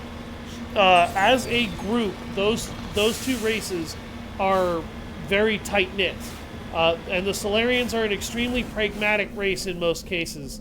So much so that they take a hard line in order to ensure that all of the goodwill that they have with the Turians doesn't go away. Solarians value their alliance with the Turians to an extreme degree. Such an extreme degree, in fact, that the Turian, sometimes even when the Turians are doing something that would technically be offensive, rude, and outright wrong to do, the Solarians will sometimes go out of their way to forgive it immediately without even blinking. And they do that because the Turians, that actually is a perfect talking point to turn up onto the Turians discussion. The Turians are an extremely militaristic race that were, I believe, an evolved form of avian, looking at them. The Turians are, in many cases, you could easily call them the militaristic arm of the Solarians, because the Turians are the predominant main military force of the Citadel Council. The Volus have some military capacity and some military fleets. The Elcor have a military, although it's very small. The Volus don't have that much of a military either, to be honest.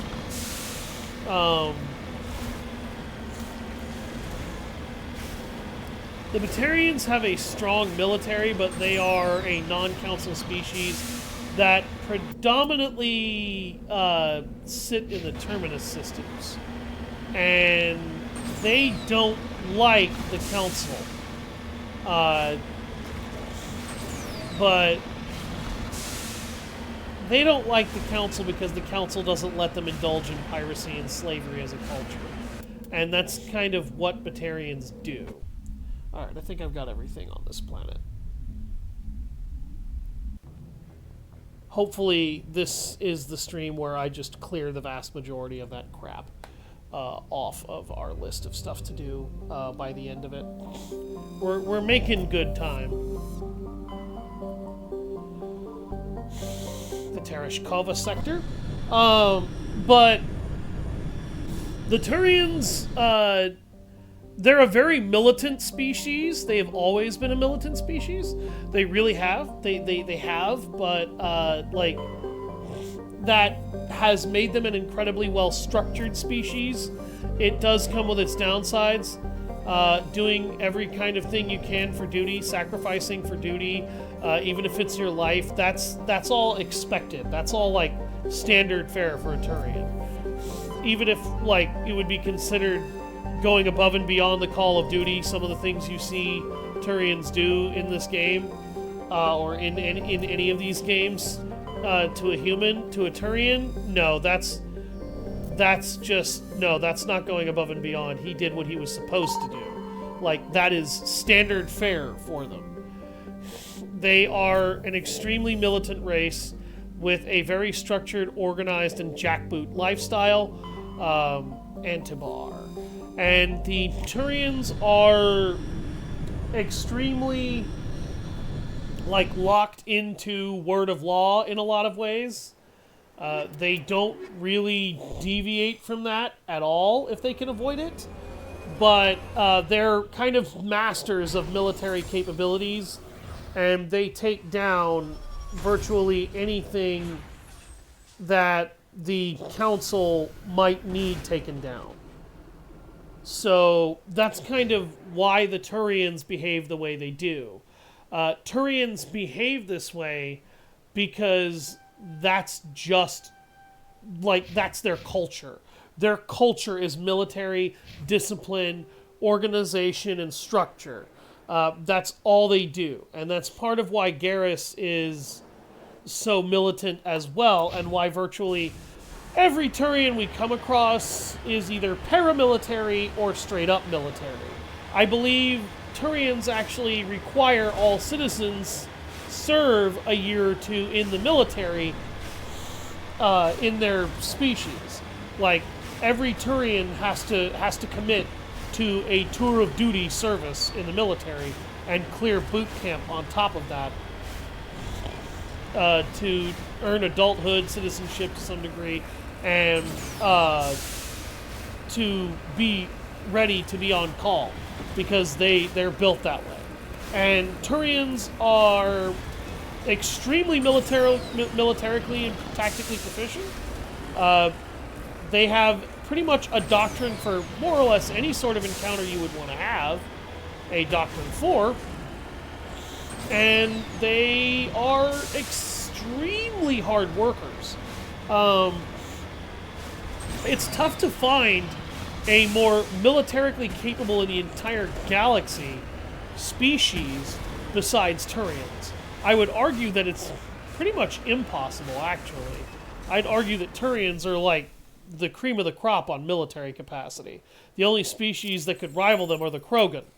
And the Krogan tend to only beat them out through how incredibly durable and resilient each Krogan is when coupled with their once ridiculously lightning effective birth rates. Then you have the Asari, but the Turians essentially, like, them and the Solarians get along really well. If the Solarians are the tactical espionage masters of the galaxy in terms of science, technology, and stealth, the Turians are the militant arm of the galaxy. They are the sword. They are the shield. They are the ones who will stand tall.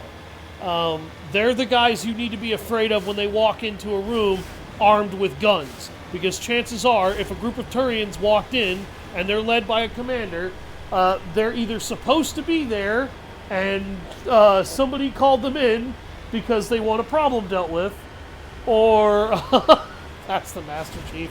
Wrong universe, Rev! Or they are not supposed to be there and they're about to unleash a can of whoop-ass. But the Asari are an interesting species because they are a species that actually kind of has to breed with most other races in order to keep genetic diversity from becoming a major problem in their species. They actually are built to be able to attune their species to any nervous system and any gender. So they can actually intermix together, but all Asari are genetically based as female. They can simply manipulate their own genetic structures to become male if necessary for their partners.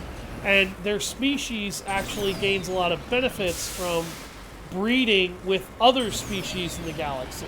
They're designed to, more or less, in a way. They are also strong emotional empaths, among other things, and they have a few other cool benefits. Oh, I'm about to get attacked by a threshold. Yep!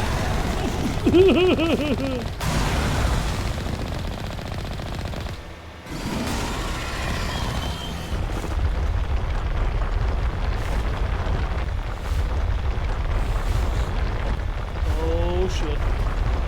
Okay, he backed off. I was afraid he was gonna, like... If they rip themselves out of the ground when you are in the Mako like that,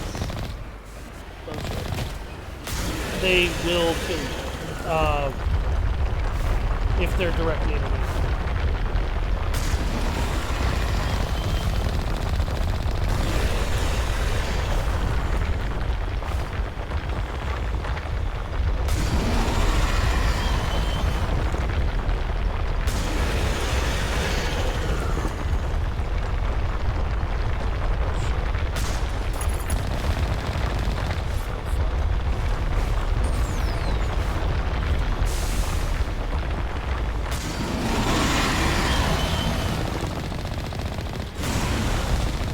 Yeah, you gotta destroy all their sensory tentacles or you can't force it back out.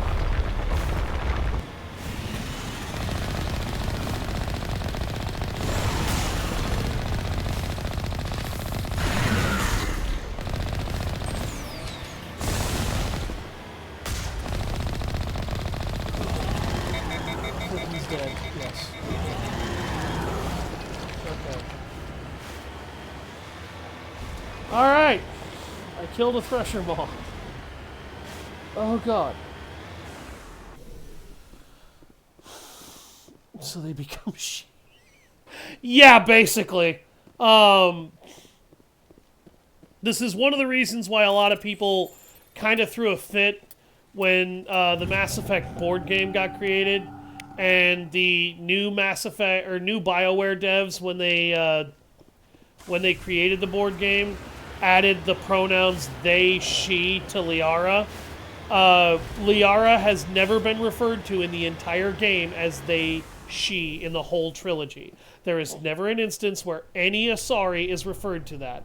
They're always referred to as she, her. So that's kind of why a lot of people really had a problem with that and didn't really approve. That's all I'm going to say about that, because I don't want to turn this into a big discourse about that shit. But, yeah, they can essentially attune themselves to any gender as needed. They can breed with a female human and get the female human pregnant.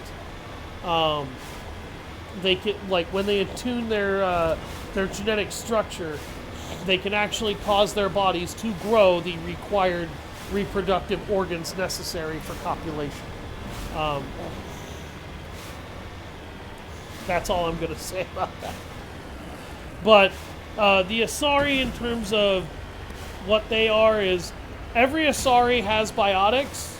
All of them have the element 0 nodules in their system that produce biotics. I will explain what a biotic is before we continue with the Asari dissertation, just so everybody understands what the fuck biotics is who watches this in the future. Essentially what biotics are is it's basically space telekinesis. It's basically sci-fi telekinesis is more or less literally what it fucking is. And the technique, the powers that are unlocked through biotics allow them to wield a lot of special power that allows them to basically lift, throw, rip apart at a molecular level, shit like that.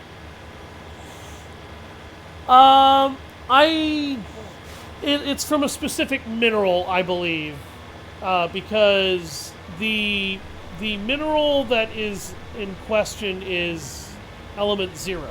This is how humans gain biotics. Humans gain biotics through element 0 exposure. Most other races also are also uncovered through element 0 exposure or unlocked through element 0 exposure.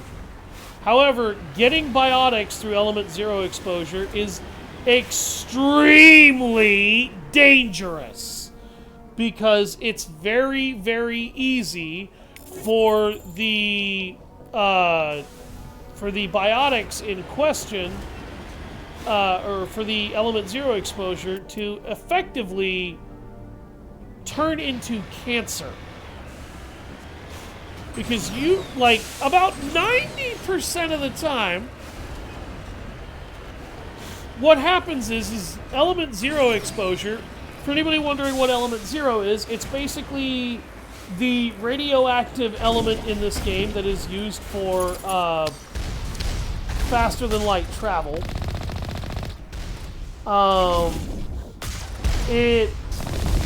It's used for... Oh my god, my aim was just absolute garbage there.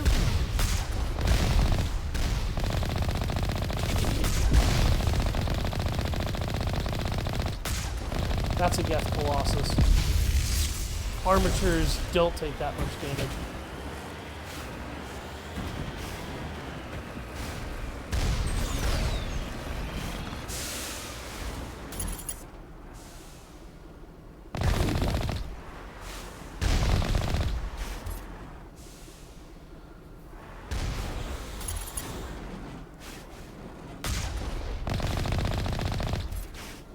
go. I killed all the snipers jamming my damn radar.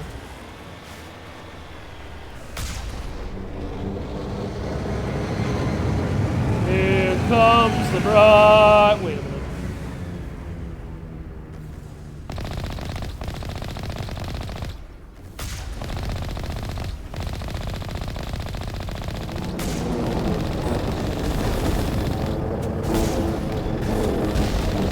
That's number 2. Let's hit the next base. Okay, I think that's everything on this planet. But 90% of the time, what happens when you expose yourself to element 0, it basically turns into cancer in your system and it kills you. However, in rare cases, what it will instead do is it will coalesce into nodules in your system throughout your body. And those element 0 nodules in your body will suddenly start generating, first of all, massive amounts of static electricity. Second of all, it will begin to generate Mass Effect energy in your body. Now, if you acquire a biotic amp and have what is essentially surgically implanted into your system, usually around, I think, the base of your neck is where they tend to implant those.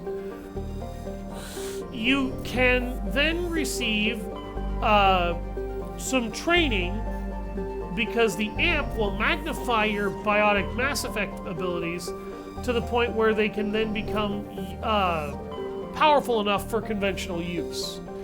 To do essentially what we do in combat. Giving ourselves powerful barriers, hitting somebody with a Mass Effect field so strong that it knocks them on their ass, lifting them up and turning them into what is essentially a helpless gun target. The works.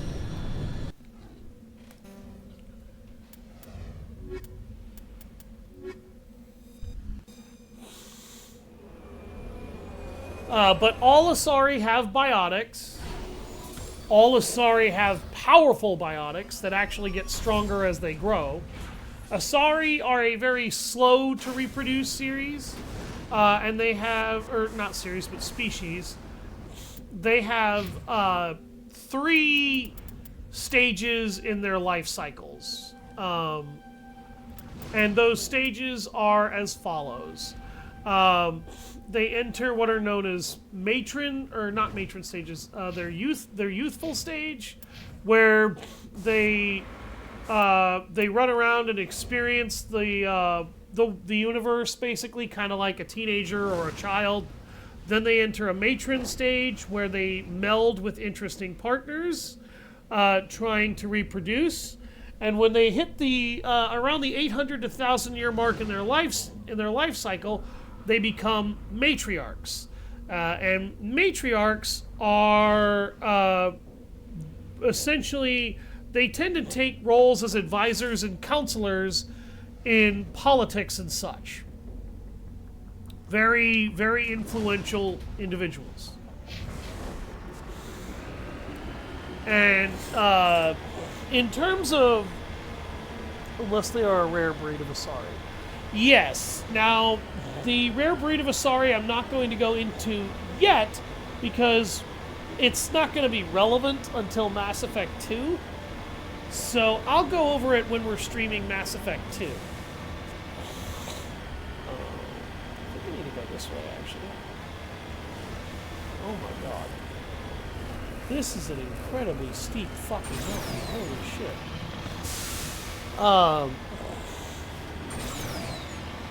The rare breed of Asari that Revsund is speaking of in this instance is an allot Yakshi.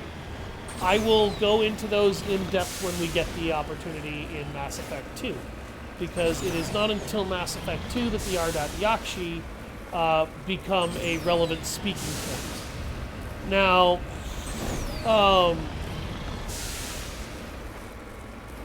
what the Asari do in terms of their military capabilities and military prowess, Asari are they fight through what are known as guerrilla warfare tactics. They use extremely elite squads of Asari commandos in small tactical tight-knit combat units to assail enemy forces and attack potential threats through sabotage and weakening defensive lines. The Turians then act as the main force and draw in the bulk of their military to swing the hammer down after the scalpel has cut a weakness in for the hammer to crack itself.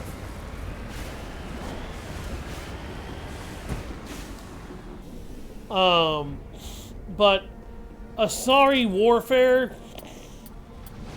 is not very good in open field combat. They don't excel at main direct offense. Turians do, and kind of always have. But predominant Asari military tactics, they're like, Asari do not come at you head on. Asari come at you from angles you just don't expect to see them in. Yeah, I'm gonna have to go all the way back over here. God damn it. The Asari are essentially the third and final council species. They appear to be blue-skinned female aliens. They occasionally have dark purple skin, but predominantly they're usually some shade of blue. There's no real major difference other than skin pigmentation. When it comes to what that might mean, it doesn't really mean anything.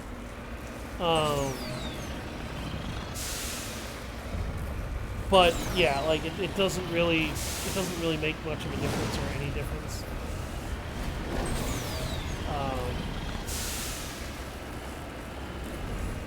As far as like what the Asari's main position is, they're empaths, they're counselors, they're conference workers, or they are incredibly deadly commandos that specialize in violent combat with powerful biotic abilities. And because every Asari has biotics, every Asari actually has to undergo training with biotics.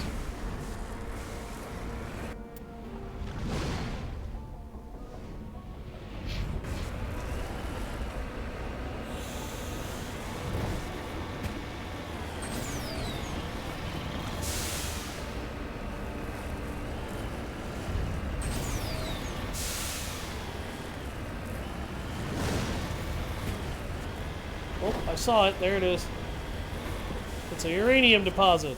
Yay, nuclear weapons!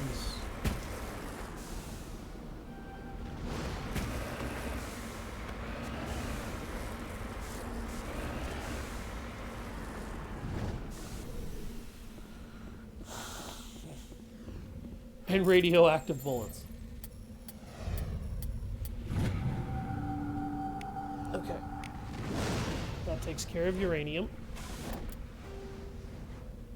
Okay, let's get rid of this Geth outpost. It must be almost directly below.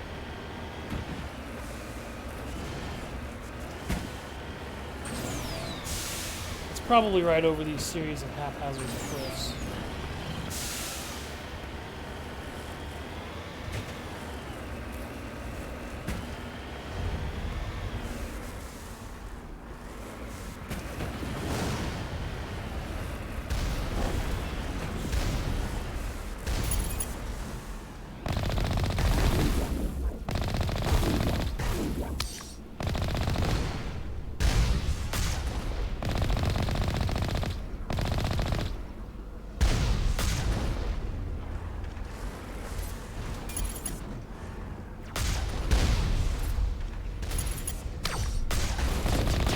Damn it, game.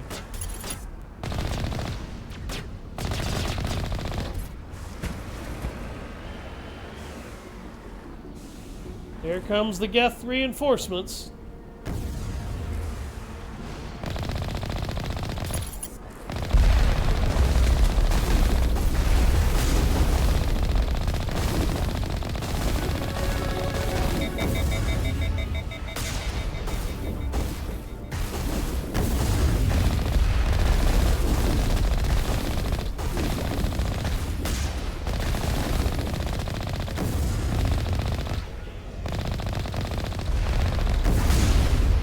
Yeah, the Mako shields are a little stupid. But it's a vehicle kinetic barrier, what do you expect? One more outpost left. The sooner we get rid of it, the sooner this cluster's secure.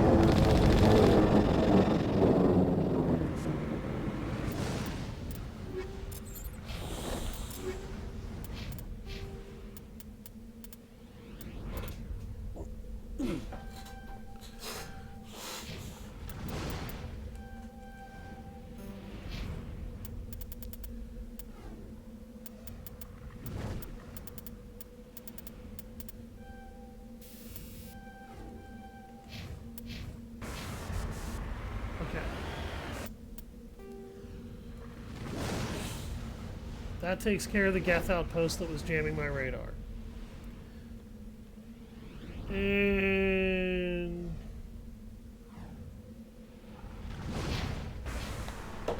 here we go.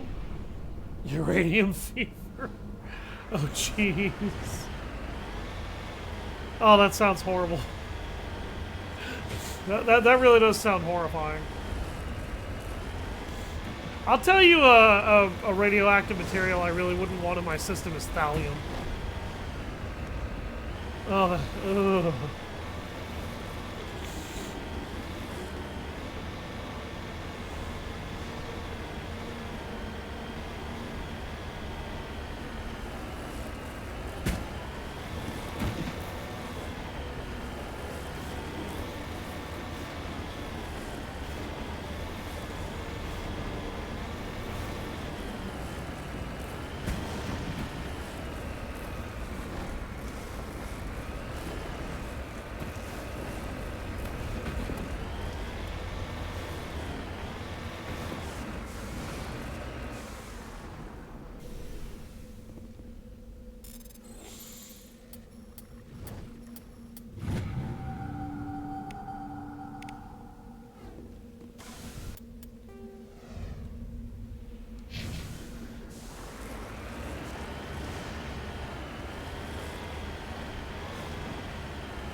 This is a catchy tune.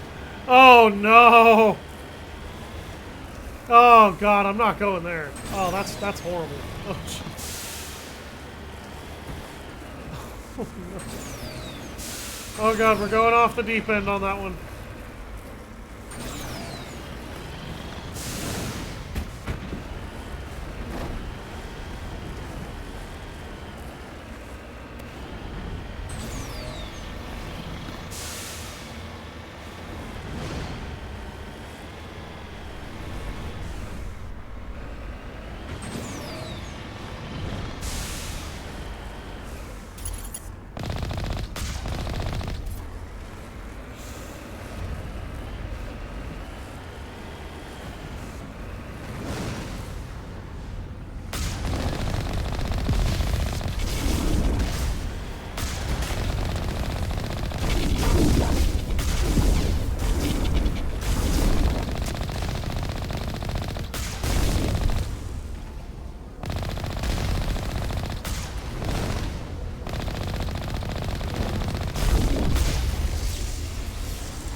Yep, the Geth had a jammer here in addition to an outpost.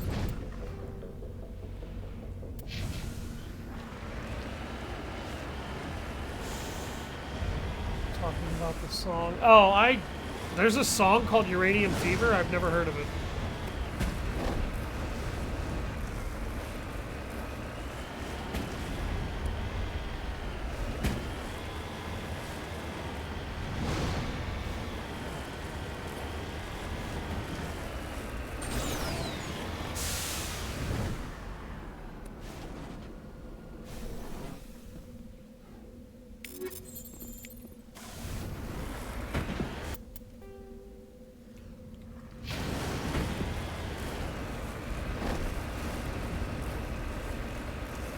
It's an oldies song. Oh, okay.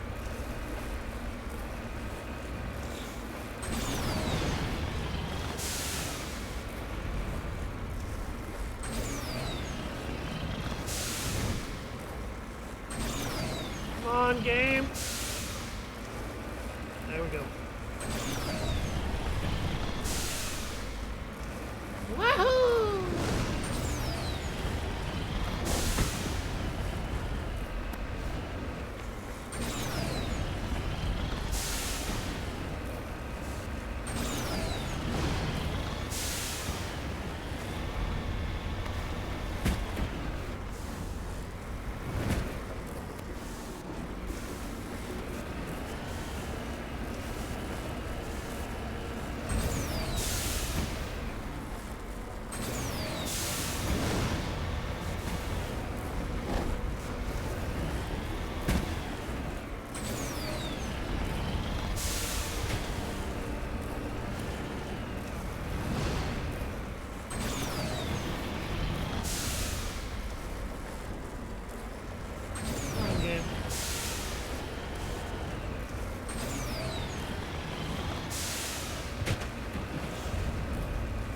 I know I'm technically going backwards just a little bit, guys. Just bear with me here for a second. Here we go.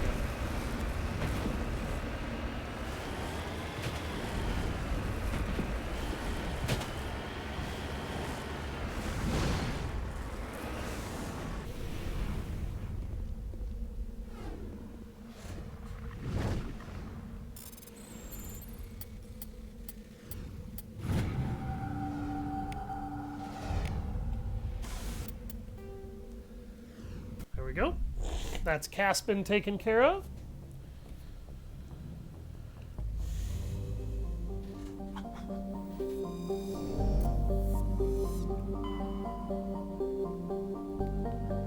And lastly, we are heading to the Vamshi system to finish off the last of those Geth outposts.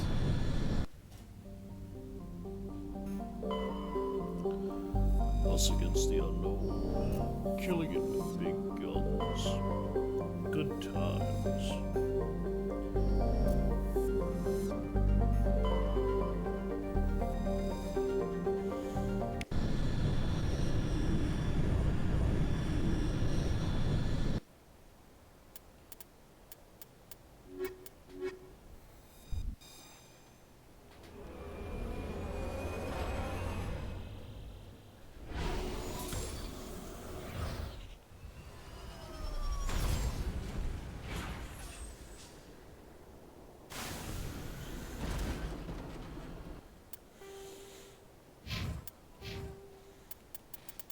Oh.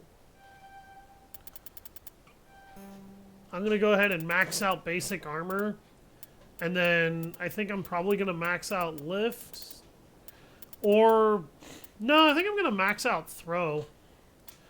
And then probably warp and singularity. Because battlefield control is very important to me.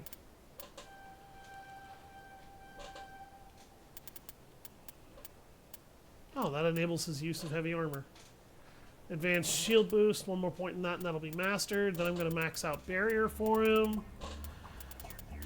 I will probably master either fitness to make him ridiculously durable, or warp to give him a good offense option.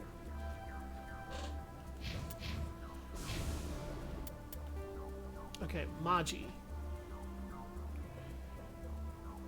Yeah, that's not a song I'm terribly familiar with.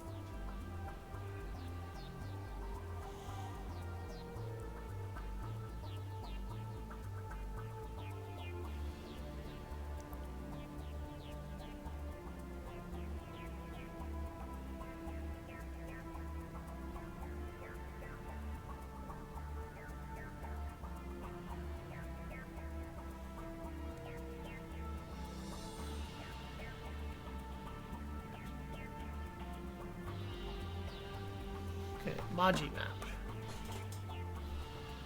So for the sake of efficiency, we want to go about here first.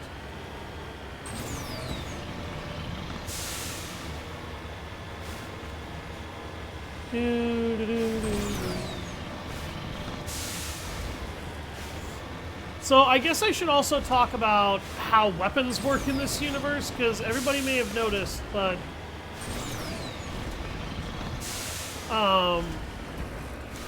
our guns in this game don't run out of ammo. Like, you'll notice when I pull my weapon out here, there's no ammo counter. There's just the heat buildup. And I can use overkill to immediately clean it and make my damage stronger for a brief time. And yes, this game has burst rifles like the Banshee. It has semi-auto marksman rifles too for assault weapons. Like, there's a lot of different types of assault rifles in this game, don't worry. Okay, I don't have to worry about that for a couple of objectives. I do want to come here.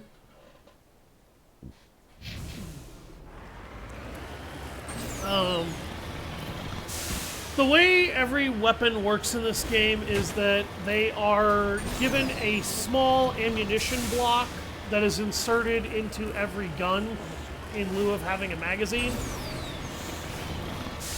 And that ammunition block serves as your ammo, but a ultra direct precision laser is used to shave off pieces from the block that act as aerodynamic slugs. And that those pieces... Where's the debris? There it is. Are then loaded into the weapon's chamber and fired like a railgun because of the material the block is made out of. So every weapon has what is essentially a railgun, more or less, in various terms and forms. And these weapons have replaced all forms of conventional weaponry because conventional weapons have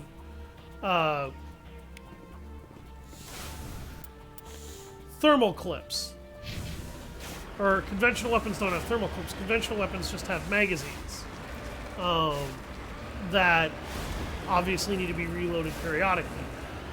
In the case of these weapons, they only need time to cool off from use so that they can continue to keep firing.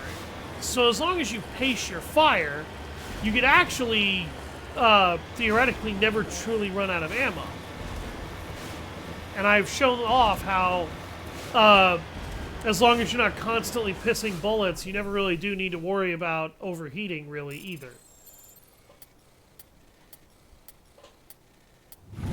I will also, if I get the opportunity, show everybody a particular way of breaking the game when it comes to heat production on your weapons. Because most guns in this game, if you have the right weapon attachments, once you get to the point where you can attach 3 attachments to a weapon, will actually be able to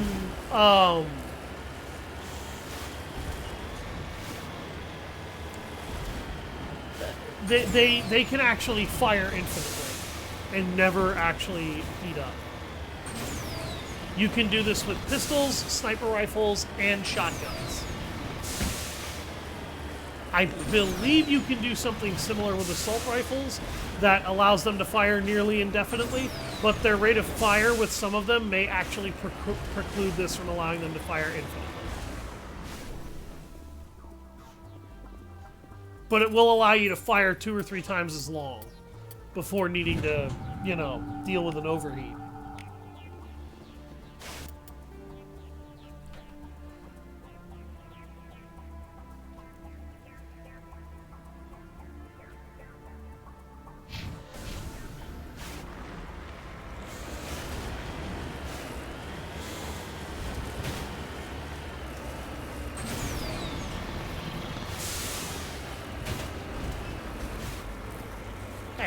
Hey! What the hell? My vehicle, like, jackknifed there.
Game.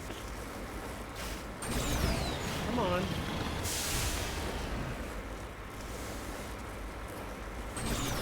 They go kind of jackknife there again. I'm not really sure what that's about. Come on. Get up there. There you go. See, I knew you could do it. You had it in you the whole time. Magnesium deposit.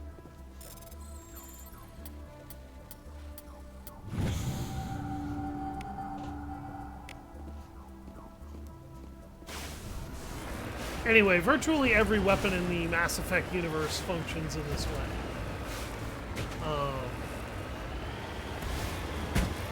In Mass Effects 2 and 3, this system was removed instead to give weapons a more traditional limited ammunition system. I guess the developers thought that it was too powerful, but fans were not exactly happy with that, and I'm of the mind that what the fuck is going on with the Maker right now? Holy crap, that is not what I told it to do. Jesus.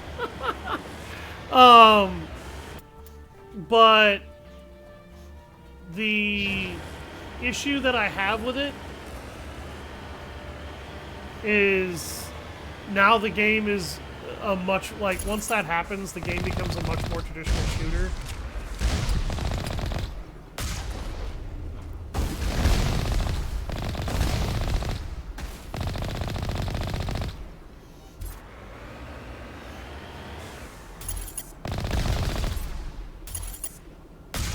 Dumbass. And they dropped a Colossus on me.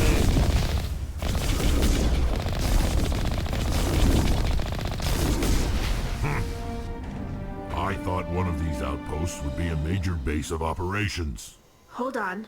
This receiver's picking up some kind of transmission. Based on the signal strength, I'd say it's coming from inside this star cluster. The main Geth base. Use the signal to lock onto its location and go take it out. Gee, thanks. I totally wasn't going to do that already, Rex. So, yeah, we had to blow up 4 outposts just to be able to figure out that there's a 5th base here, and it's their main base, and now we gotta go take out their main base.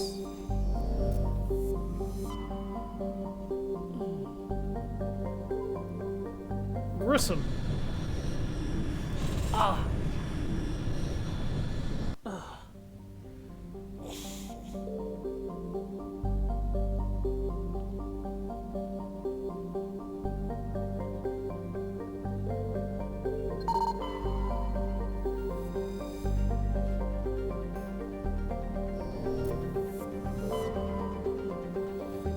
They're on the moon of Solcrum. Too bad they couldn't be on Natanban.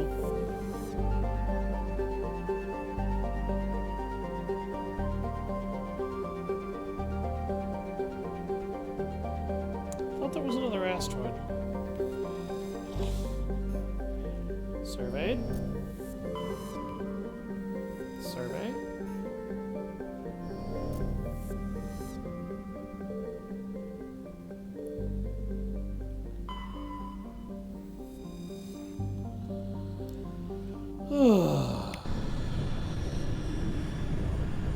I think we're not too far off of being done with the bulk of, Actually, let's take not Rex again.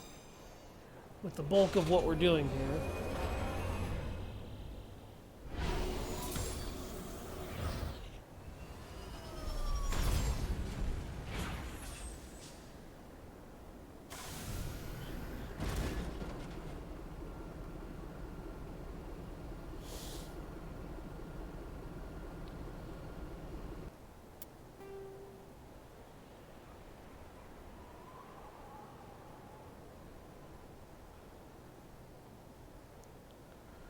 Oh my. Okay, I'm gonna get the mineral collecting out of the way first.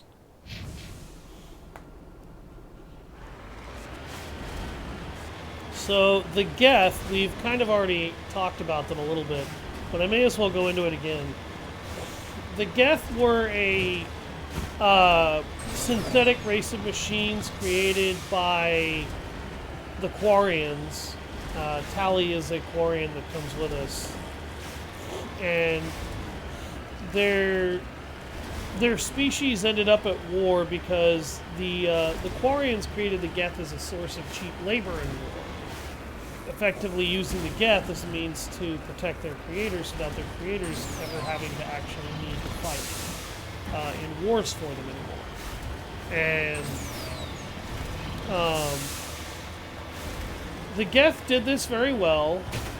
They're very similar to a hive mind in their own right, because they can link to each other in order to magnify their perceptions and function capably. The issue that came up is thorium deposit. The Geth were unjustly attacked by their own creators because their creators had one of them basically come up and go, I don't want, a Geth walked up to a creator and asked, does this unit have a soul? And the creator was astonished at that question. The Quarian was so astonished that they basically took this to the rest of them, took this to the governmental higher-ups. The Quarians' response to this realization was that the Geth were becoming fully self-aware. And the Geth becoming fully self-aware would not be able to or be contented with keeping their position as military operators and laborers. So the Quarians' decision was more or less unanimously, let's just kill off all of the Geth. Shut them all down. We'll fix the quote-unquote problem, and that will be the end of it. It didn't work out that way because the Geth ended up getting stuck in a war with their creators, with some Quarians wanting to protect the Geth and wanting to allow the Geth to evolve and grow like they were obviously doing, and other Geth, or other Quarians wanting to annihilate the Geth that were self-aware and just exterminate them so they could build a new species to do their work. Oh geez, no, don't do that, there we go, sorry.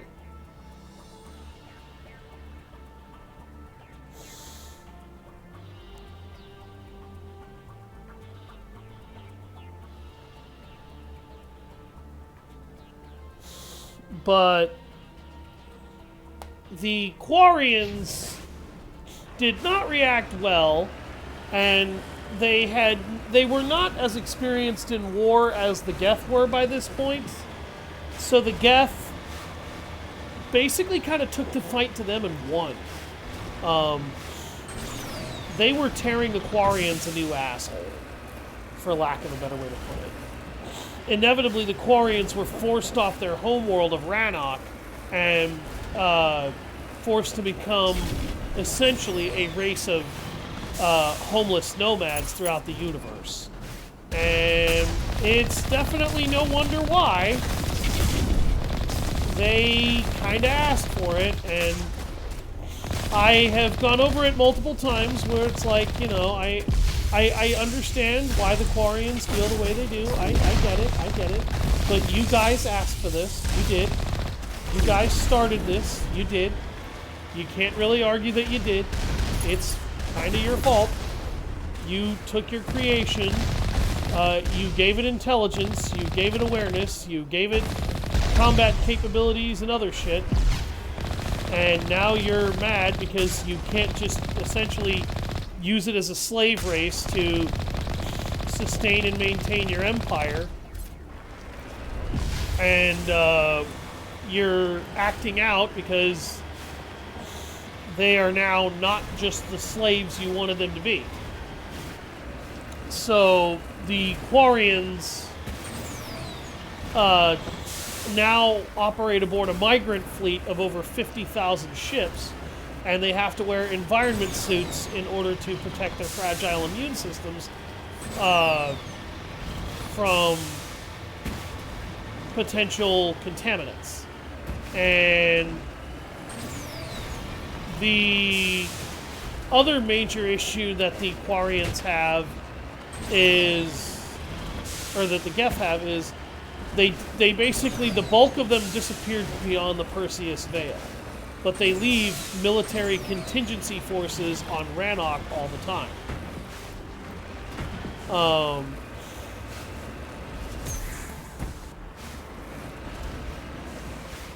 So the Quarians are essentially a species without a home because they won't colonize another planet, and they won't, they can't take their homeland back because the Geth are just too good at war, and the Quarians are kind of stuck trying not to die as a species while they learn and develop and grow.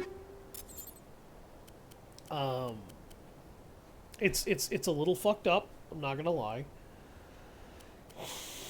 I'd also argue that yes, it's kind of cruel to just say, well, you guys did ask for this, but at the same time, is it kind of cruel to say that? Abso-freaking-lutely, you're right, it is. Is it wrong, though? No.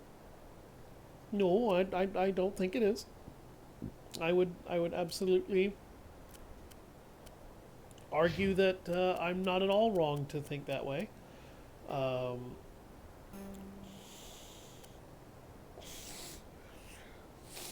I would argue that ooh, wow, that's a really good fucking medical booster. You know what? Let's give Shepard something good. Level accuracy, cooldown reduction. Oh, yes, please. I don't have any Quarian armor.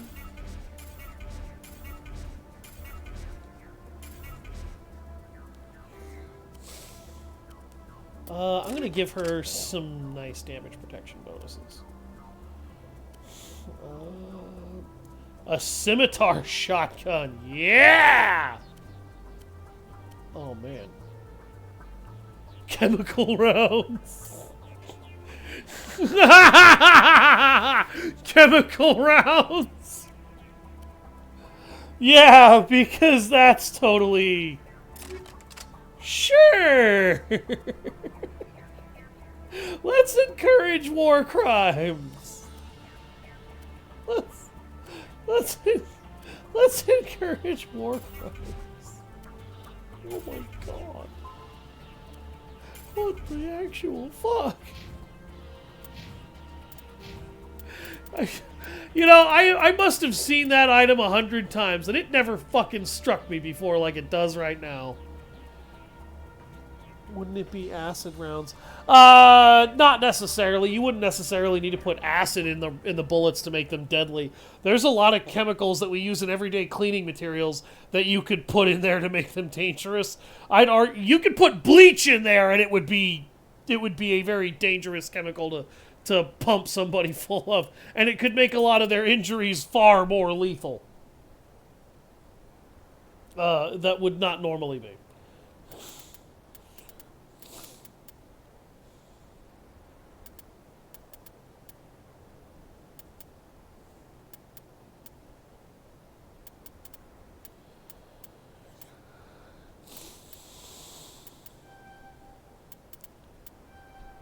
There we go. Hi, Peebles. What are you doing? What are you doing? He goes, Dad. Dad. I'm looking for attention. Come on. Come on, pay attention to me. I'm looking at you. Hey, you big idiot. Come on.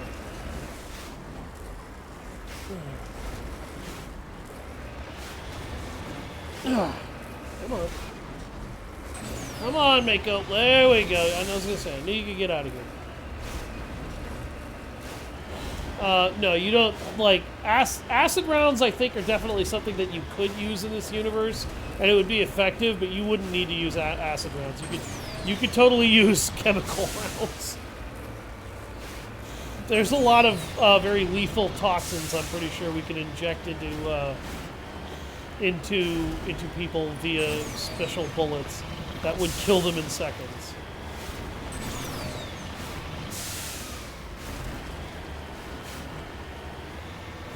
Yes, fellas, hello. Come on. Come on, talk to me. Pay attention to me. Worship the kitty. Worship me. Worship me. I want up.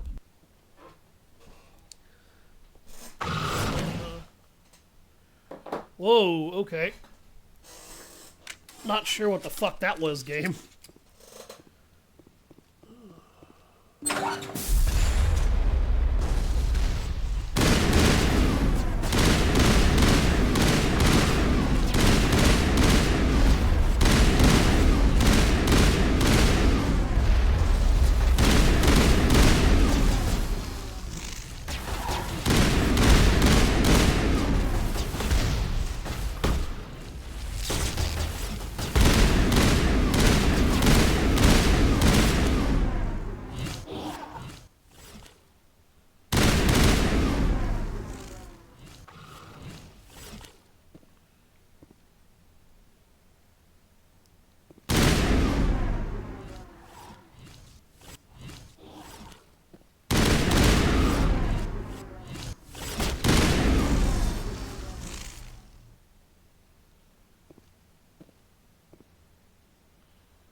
A mournful Quarian dancing? That's weird.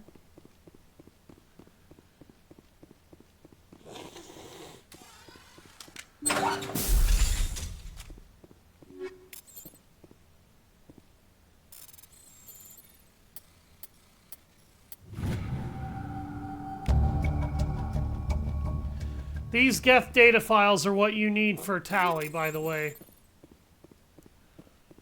And we'll be able to talk about that when we get back to the Normandy.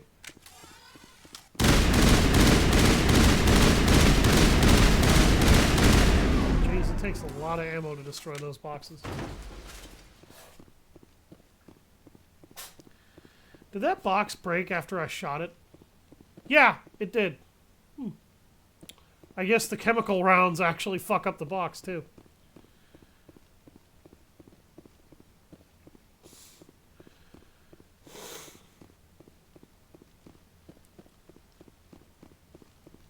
Look at me and my pink and white buttocks.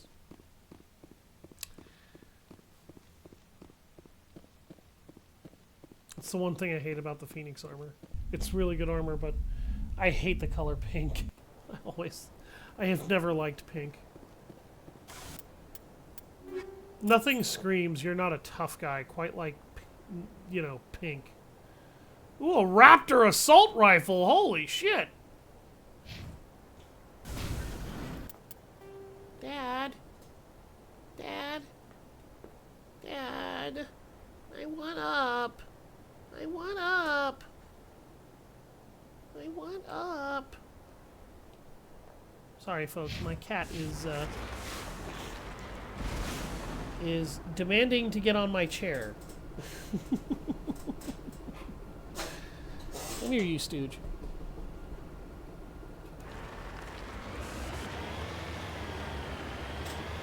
She just came over and she started whining at me.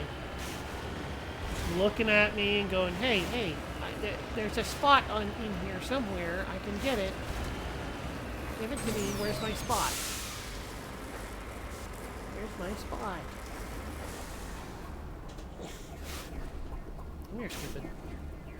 There you go. You feel better now?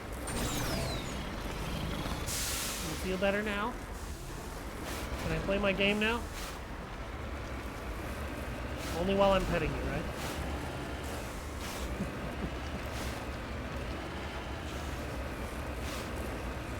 Hey, where are the free pets? I demand free pets. No. You goofus.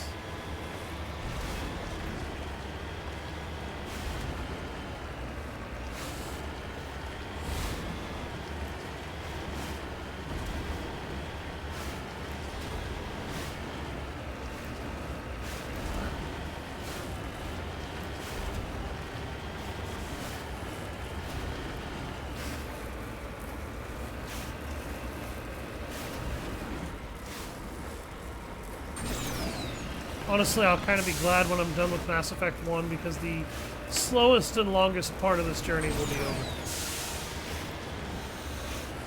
I absolutely adore the world building in this game, I do. And the story to it is incredible, but it's not my favorite Mass Effect. 2 is my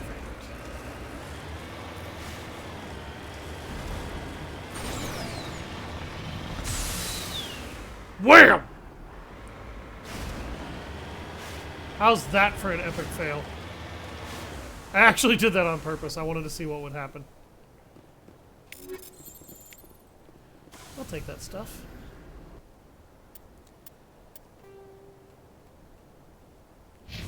I have detected an anomaly.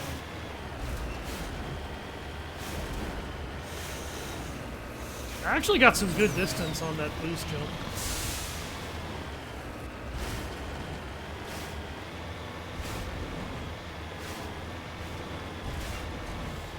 Yeah, Revsend, I highly recommend. If you want to relive Mass Effect, the Legendary Edition is a perfectly good way to do it. Like, the Mass Effect Legendary Edition package is not a bad package. They redesigned how a lot of stuff works in certain ways, but I wouldn't let harsh criticism of the Legendary Edition get you down too much. The only thing that I really think they should have done when they repackaged this for Legendary Edition, particularly with ME1, because the one, or not ME1, for ME3, I feel like the DLC to ME1 that we didn't get was useless. Because we got the other DLC, Bring Down the Sky, and that's the DLC that matters.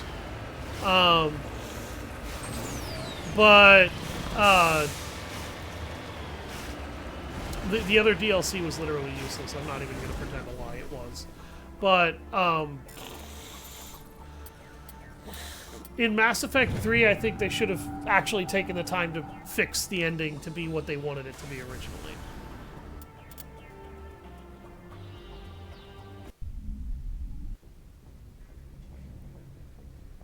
Alright, let's go talk to Tally.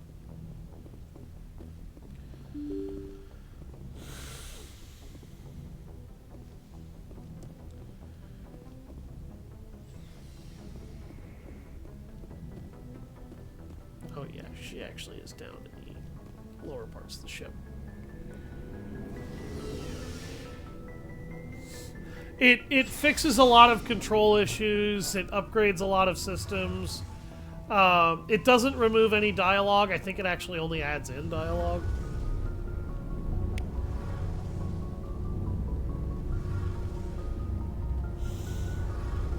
Shepard, I need to talk to you. It's important. Is something wrong? You know the data you took from those Geth control nodes? The information you uploaded to Alliance Control? I want a copy of it. You want to bring this data back to the migrant fleet? Those files have information that could be vital to our efforts to understand the Geth. It could be the key to helping us reclaim our homeworld. If I give you this data, your pilgrimage is over. You'll go back to your own people. Not right away. I'll stay with you as long as it takes to stop Saren. But my people need this. You think you can use this information to destroy your enemy? Not right away. We will need to study it. It could take years, but it will give us new insight into how the Geth have changed and evolved over the past I centuries. could skip Mass Effect 1 if I really wanted to, but number one, as much as this is my least favorite entry, I don't want to skip it. However, if Mass Effect 2 Genesis is what you want to do, which is the comic that allows you to do all the important decisions for the first game, you can still do that in Legendary Edition. That is still an option. Go ahead, make a copy. I don't recommend doing that, but you technically can do it. Debt, one I can never repay. The only thing I can offer in return is what you already have. Like that, the Genesis program was not taken out of Mass Effect when they repackaged this for Legendary Edition. I never wanted anything. Literally, the only thing that was missing from Mass Effect Legendary Edition when they put all 3 games in this package and ported it over, 2 was how I got introduced to the series as well. But the only thing that's missing is that stupid tower DLC that basically has you running a whole bunch of training simulation programs so that you can farm for endgame gear. That's the only thing missing. And that DLC has 0 story elements to it. 0. There's nothing you're missing in that DLC that matters. The DLC that had story affecting elements, which was Bring Down the Sky, is in this game. It is. And it works just fine. And it's actually not bad. Message from Admiral Hackett, Commander. Patching it through. We just received your report. Looks like this Geth incursion was bigger than we thought. They were probably preparing for a major offensive in the system.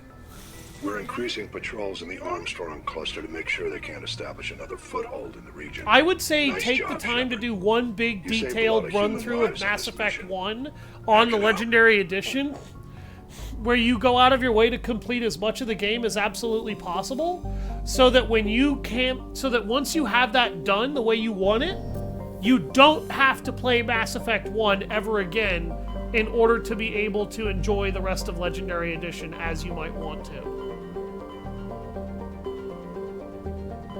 That would be my recommendation, would be to just do ME1 in Legendary Edition, be super thorough about clearing out everything that you can, and then complete the game when you have, and when you're done, go back and play Mass Effect 2, and then you'll have the perfect setup for whatever you have in mind for Mass Effect 2. I would only recommend making 2 super detailed completionist playthroughs for Paragon and Renegade respectively if you choose to want to have a Renegade playthrough on top of it. I've received some troubling information, Commander. We need your help. Someone is killing former Alliance scientists. There have been 4 deaths in the past month. I'm happy to look into it, Admiral. What can you tell me? All 4 scientists worked on a classified project on Akuz. There was a brutal massacre there years ago. An entire unit was killed by Thresher maws. It was classified as a natural hazard, but the project dates coincide with the attacks. You think these scientists had something to do with the attack? I'm not certain what I think, but it's worth investigating. There was one other scientist on the project, Dr. Wayne. I'm transmitting his last known coordinates. Good luck. 5th Fleet out. So yeah, the other mission we did where we had to disarm a nuke, that mission was tied to the war hero background. The mission that we're about to do involving the scientists is actually the Sole Survivor background mission. You will be tied to the Sole Survivor background if that happens. Like, if you took that one, you will recognize somebody in this mission.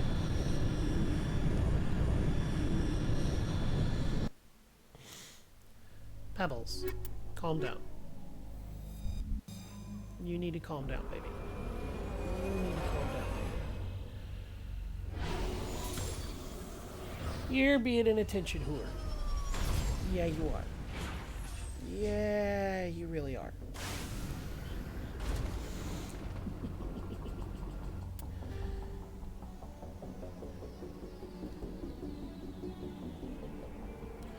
Antarum.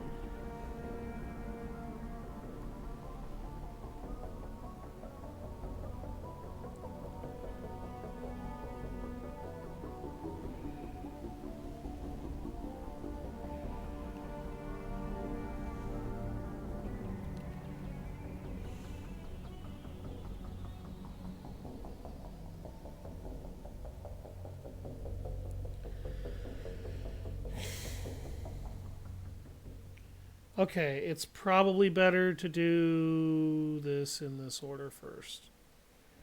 And then I'll go get the other anomalies. Ah. So, I guess I should explain Thresher Maws, because we're going to find Thresher Maws on more than a few worlds. What is a Thresher Maw? Well, there's a codex entry in the game for it, and essentially what it is it is a giant, violent, murderous, hungry alien space worm. Thresher Maws are non-sapient. They're instinctual, vicious predators. They're very difficult to stomp out of existence because they have extremely resilient, I guess you could call them spores, because I guess they're fungal-based. Welcome back, Liz. Yes, grass. We have encountered a grassy planet now. And I'm killing giant beetles. I also love how I shot them with the machine gun and they just kind of burst into, like, dust bits.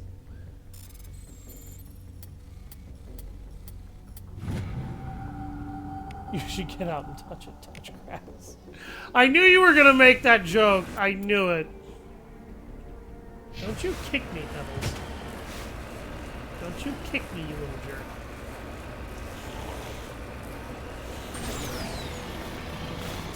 Don't you kick me with that foot of yours.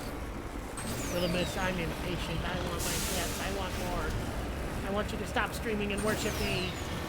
Worship me. Yeah, I saw your head turn when I started saying that. You're like, wait a minute. How the fuck does he know what the inside of my head sounds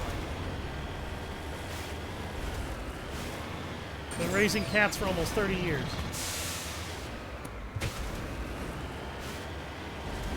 You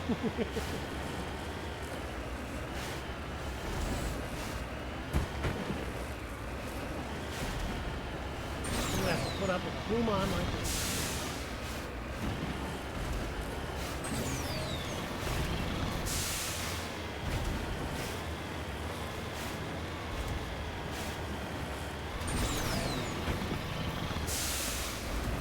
The very first, like, actual story mission I'm gonna do is recruiting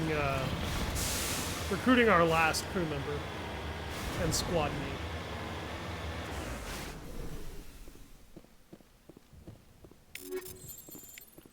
Cryo rounds.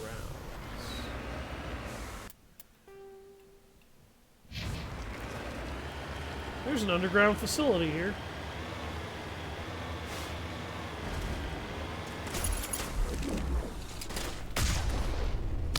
That's what you get for shooting at my Mako, you dumbass!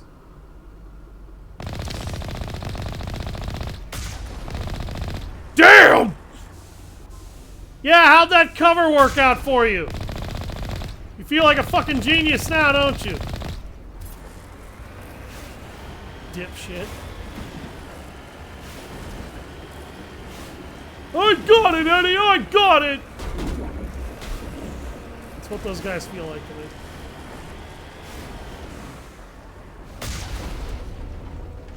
That ragdoll, ladies and gentlemen. Fucking ragdoll. That's pretty savage. You hear that, Pebbles? You are...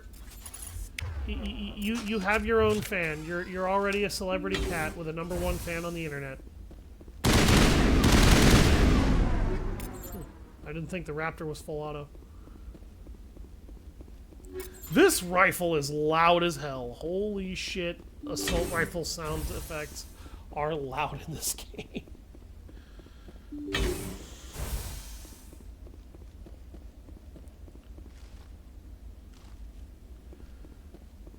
I'm seeing a host of ass clowns.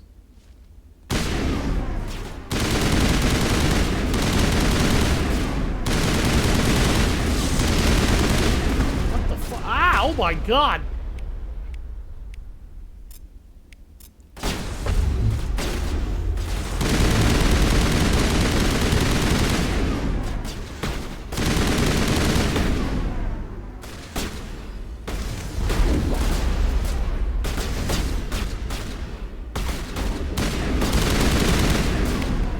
Shield boost.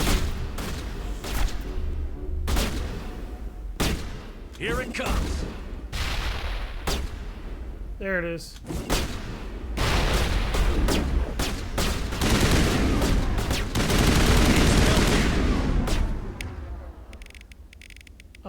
Tally is on her ass. I don't have a means of solving this problem.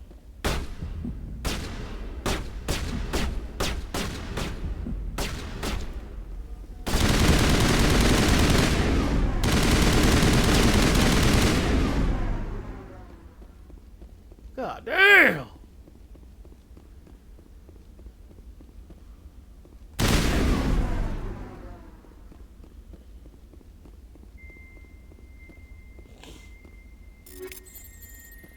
Come on, dickhead.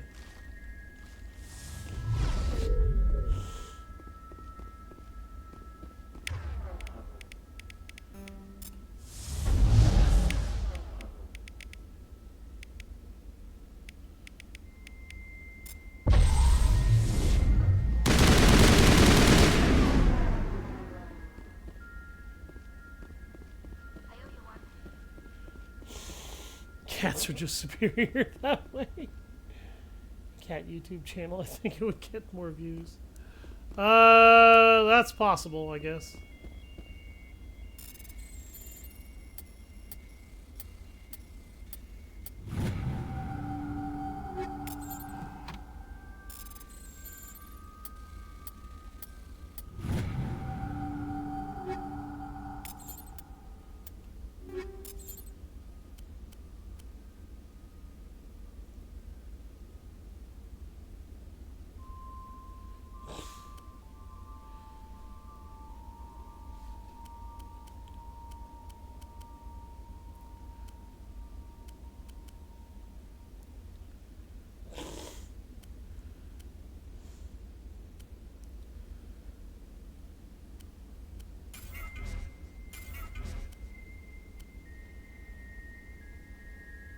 Hello, Pebbles.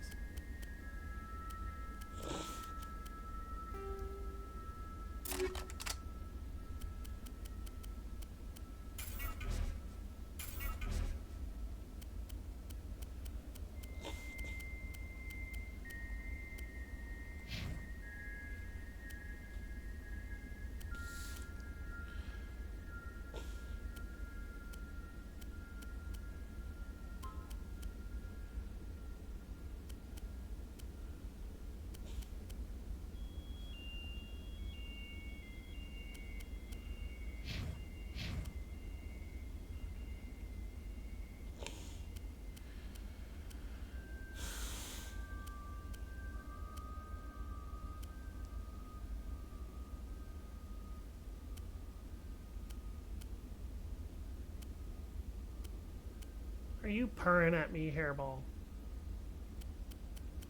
Are you purring at me? I bet you are.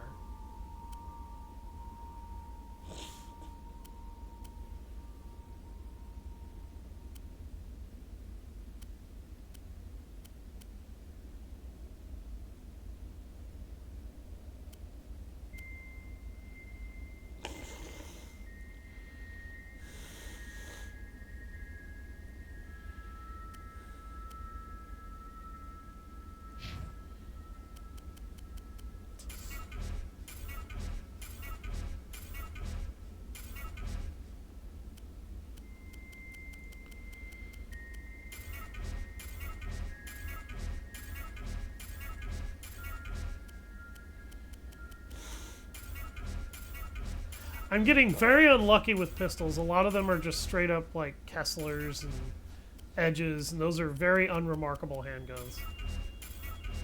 Anybody wondering why I haven't been using them? That's pretty much why. Because they're not good.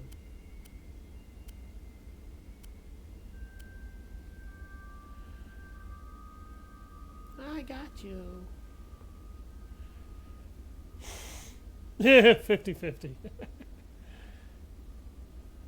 Uh-huh, yeah, sure, I'm your favorite. Oh, this is the marksman rifle that I really like.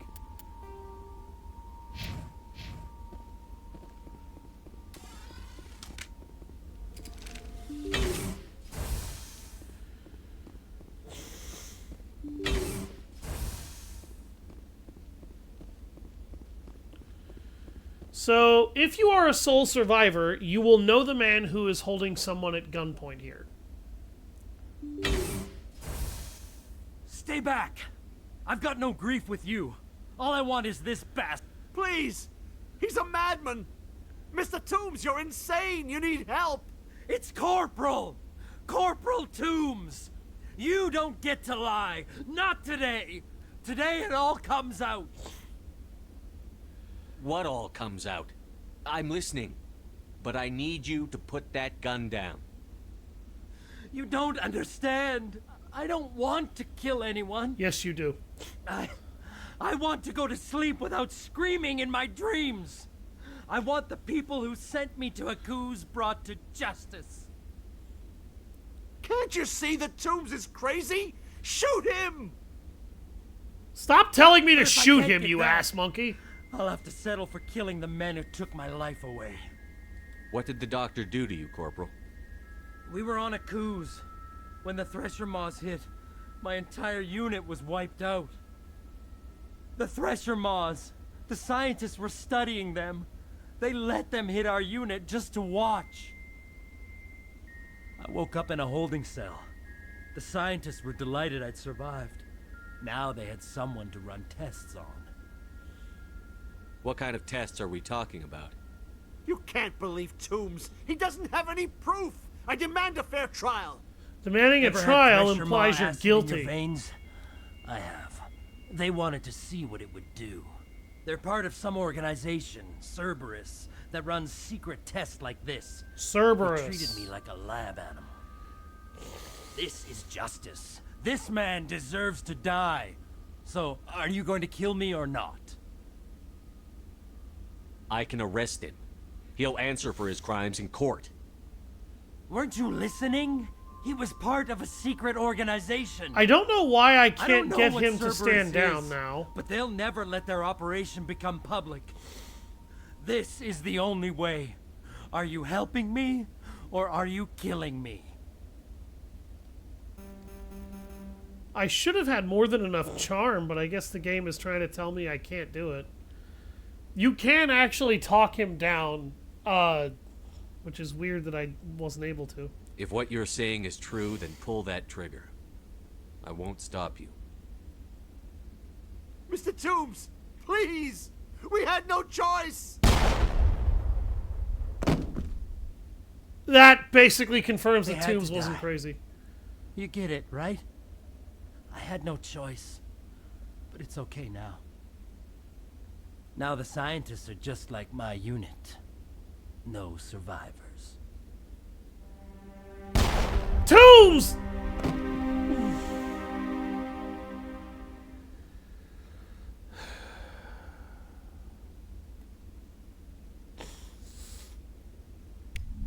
I forgot that he shoots himself.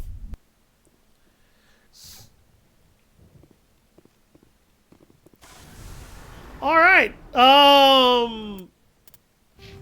Yeah, I've got as many points in charm as I can get up to this point. Really? Last time I was able to talk him down. The game didn't let me this time.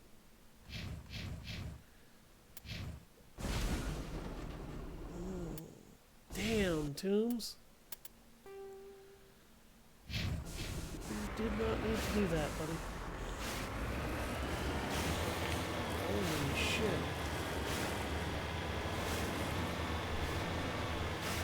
As soon as he said no survivors, I was like, oh no. The instant I read that in his dialogue, I was like, oh no.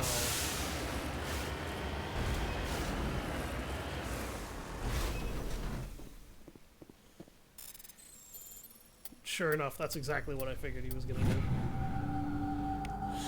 He was gonna blow his own damn brains out. God damn it, kid. Ugh. Shit. It's not really like I can blame the guy. Damn. Oh.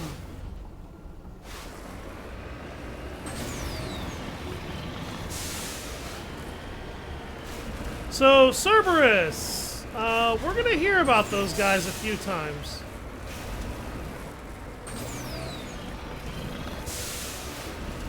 Before we head over into Mass Effect 2. And I'm not going to talk about them yet. I am going to...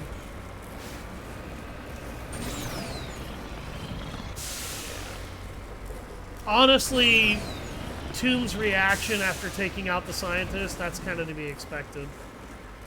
As fucked up as that sounds, that's pretty much what I expected him to do. Poor guy. He watched his entire squad get killed by very angry Thresher Maws, who were probably just hungry. And then when he woke up, he was experimented on by scientists and left for dead.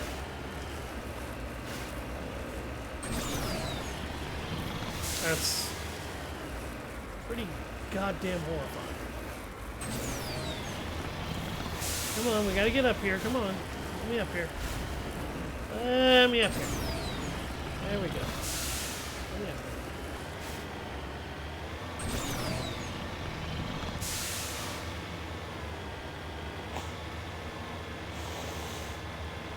here. Cerberus is gonna do a lot worse than that later. That's all I'm gonna say.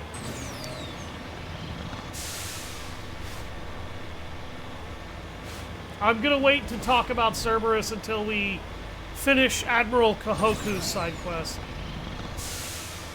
Because remember that he has a squad of his men that disappeared as well, and we have to go find them.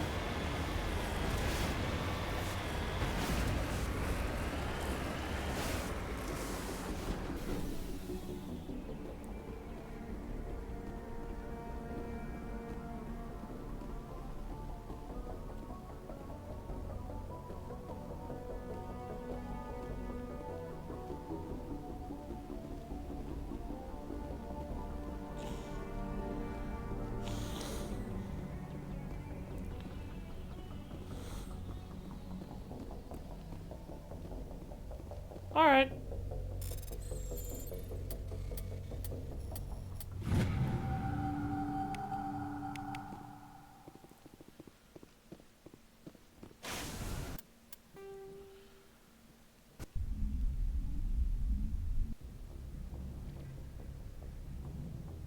Message coming in. Patching it through. I reviewed your report on the situation, Commander. It's unfortunate both the Doctor and Toombs died, but I know you did your best under the circumstances. Thank you again for your assistance, Commander. Fifth Fleet out.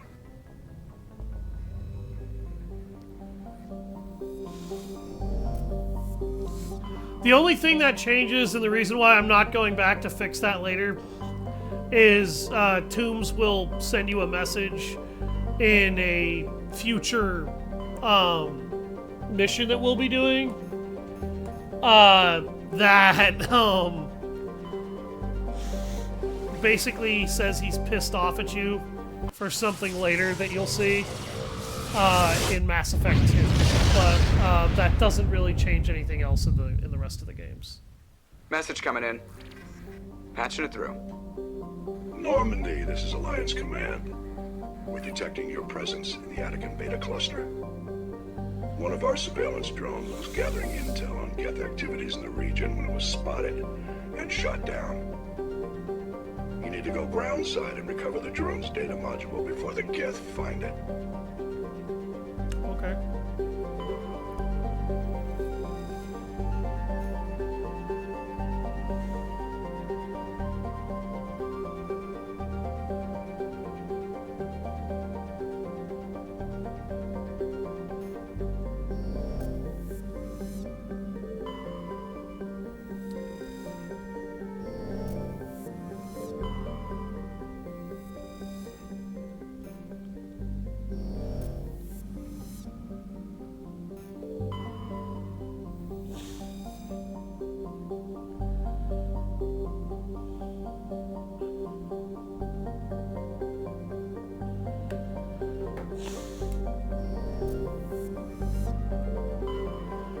Elatania. Level 1 toxic hazard.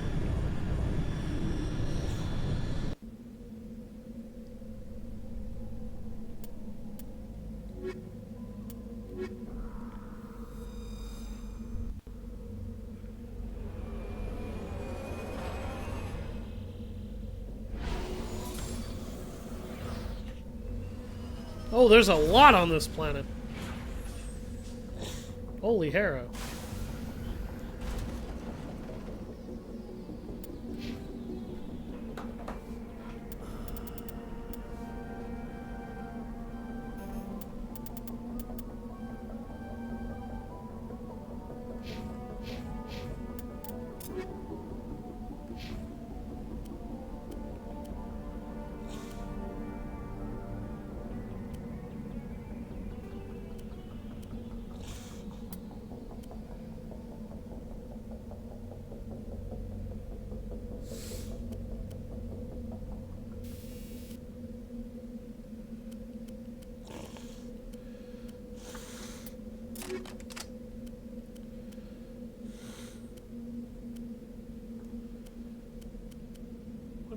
What are you doing, Pebbles?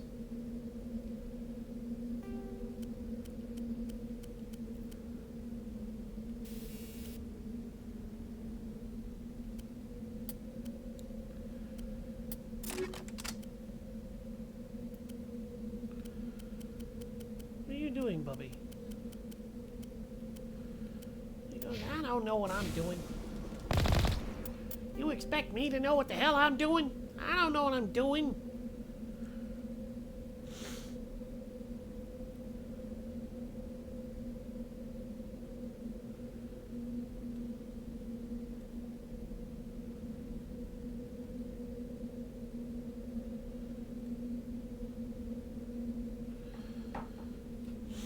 Why do you expect me to know what I'm doing, Daddy?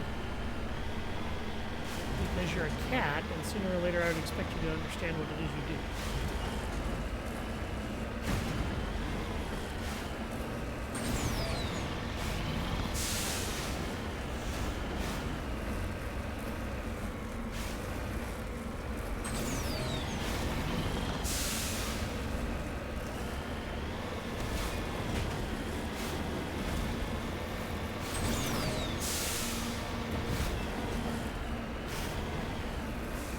Whoa.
Each time you rise from sleep, there is a sensation you are not alone, that some other is with you, sharing all you see, hear, and feel.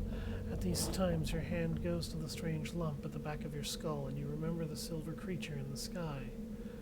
The air grows colder, the winter falls. You must range farther for food, clutching the furs tight against you to ward off the chill.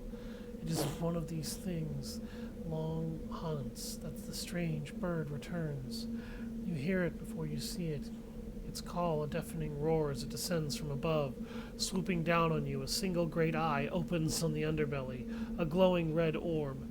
You try to run, but a finger of red light extends from the eye and engulfs you, and all goes black again. You awake an instant later and find yourself on Elatania, lying on your back, the Prothean artifact looming above you, undamaged, and companions standing over you. They help you to your feet, puzzled. There was a flash of light, and you just sort of toppled over, one explains. Are you okay, Shepard? The other asks. You don't answer right away, wondering at the implications of what you've seen. Memories of a Cro-Magnon hunter, captured by an implanted Prothean data recorder. How long did they study the primitive humans, observing them and analyzing the results at their base on Mars? And what, if anything, did they learn from us? I'm fine. Forget about it. So, yeah. That just happened.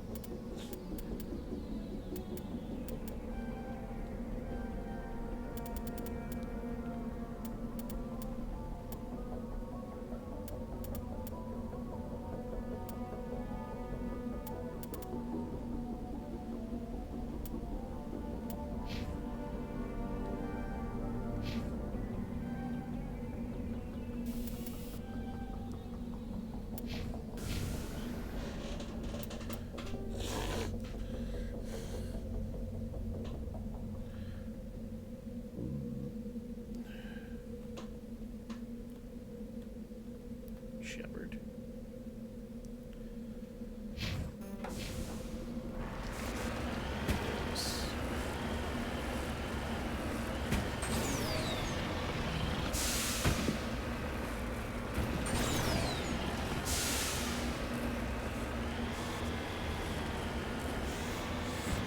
Yeah, that all triggered because of a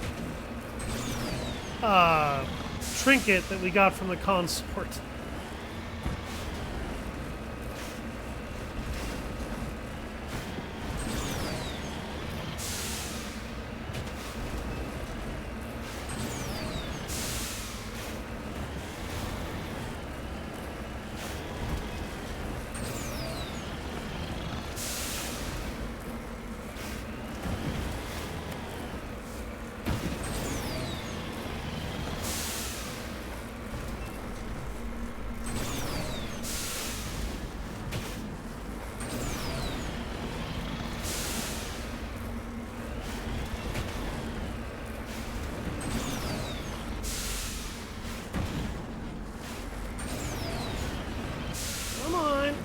There we go.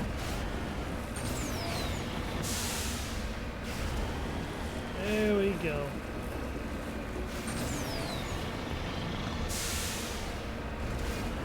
Get those things.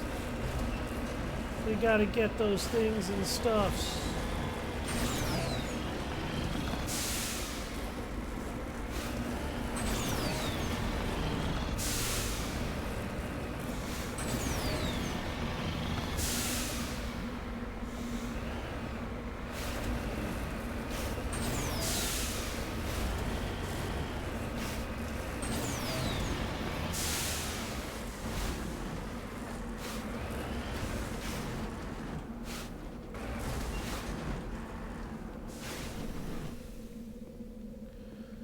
Palladium deposit.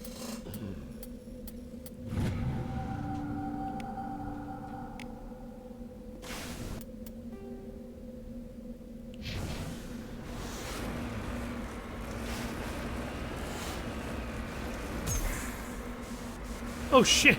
I hit the wrong button. I'm a genius.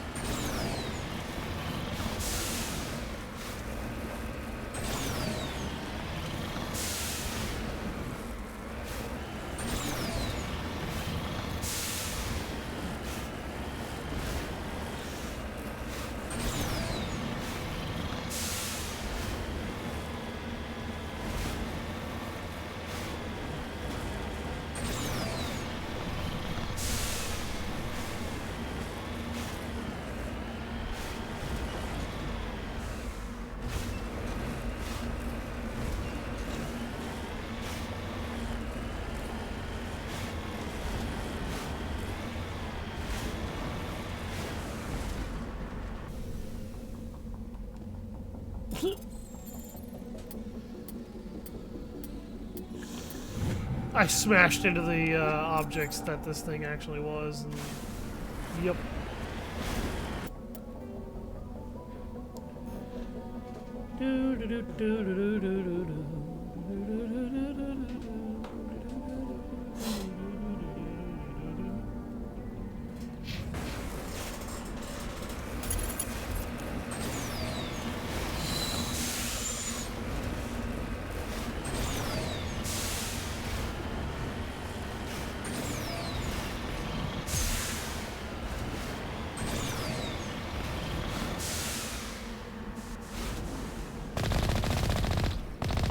That was a little extreme, wasn't it? Guess the little beast had it coming.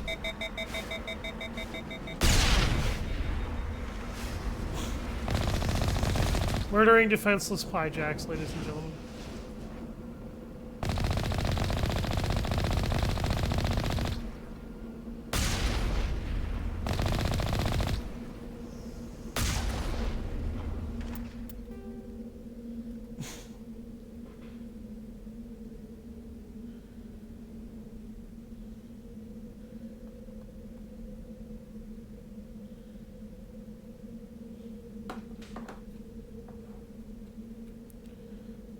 One.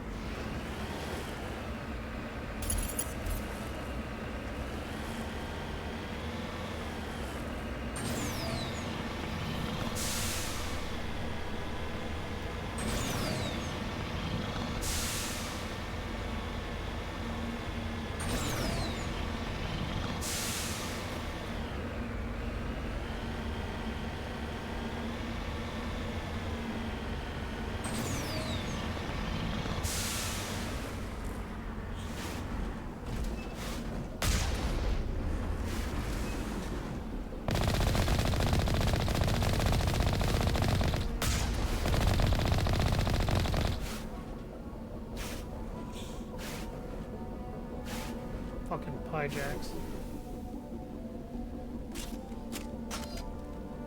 Game, stop making me equip my sniper rifle. I can't use that with this class. Enter the mine.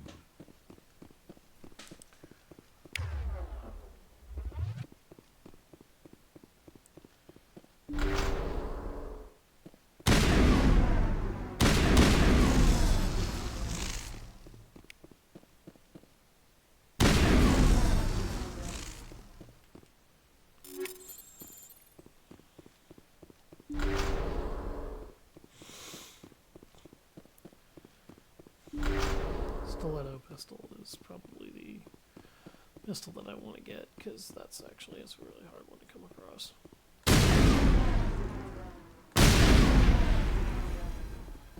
Okay.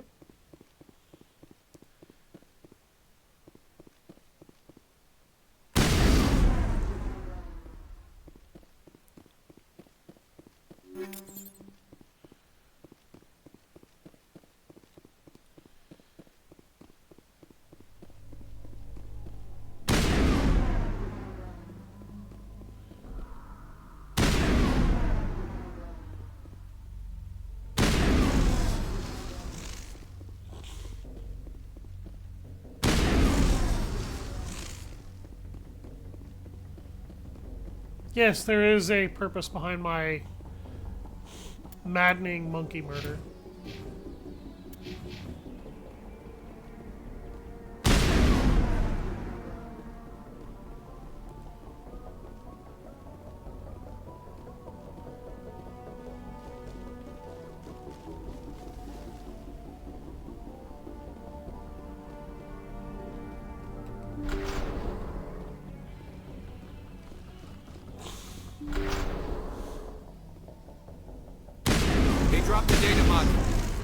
It's a miracle the data module is still intact.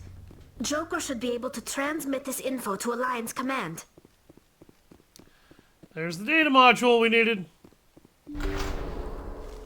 Oh, by the way, now that we've found it... Ambush!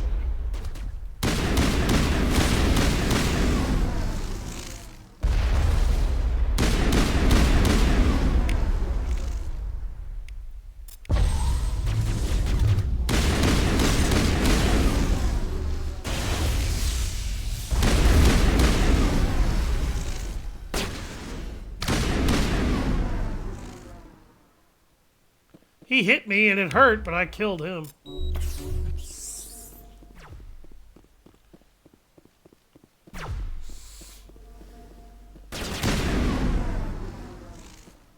Damn, this rifle's powerful.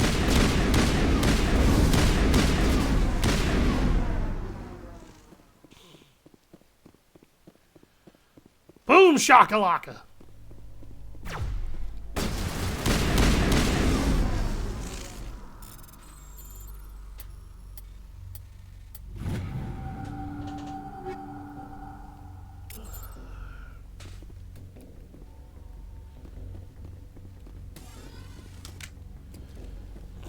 Damn, Geth.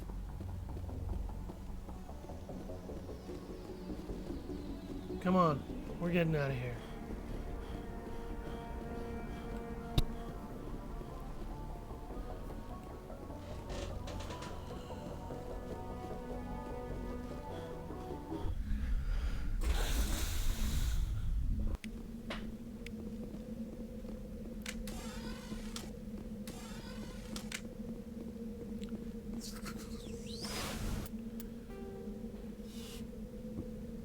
Monkey colony, downed recon probe.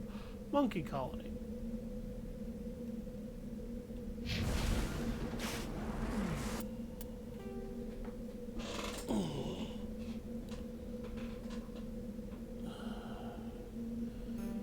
Okay, and just over here is the other mineral deposit.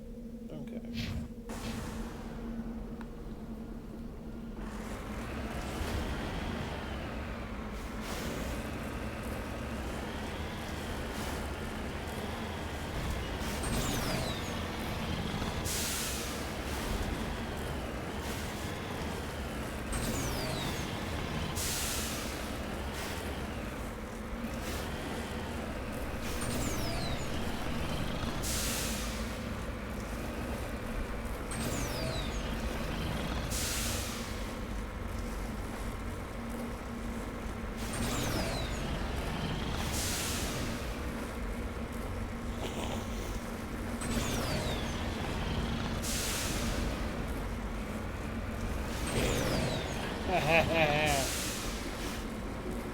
That's how you climb in the Mako, baby.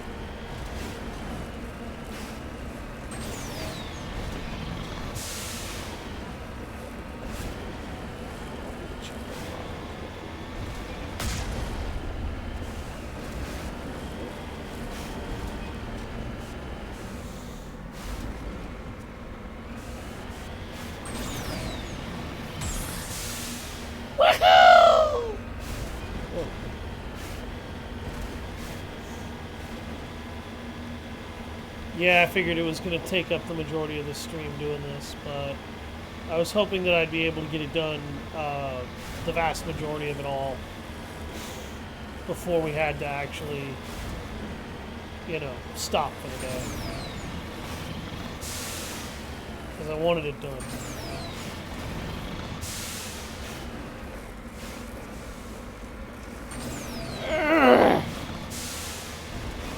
Damn it.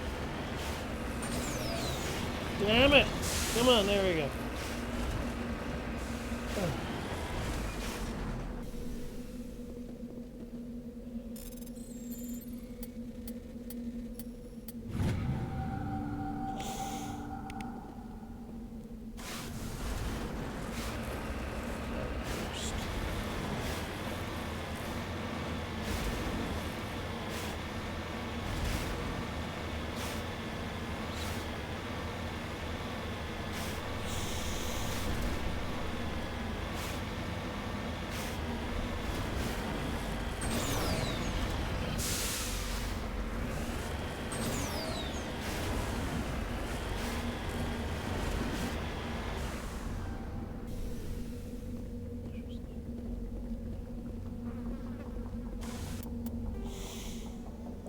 Okay, I am gonna head over to this anomaly just to be sure.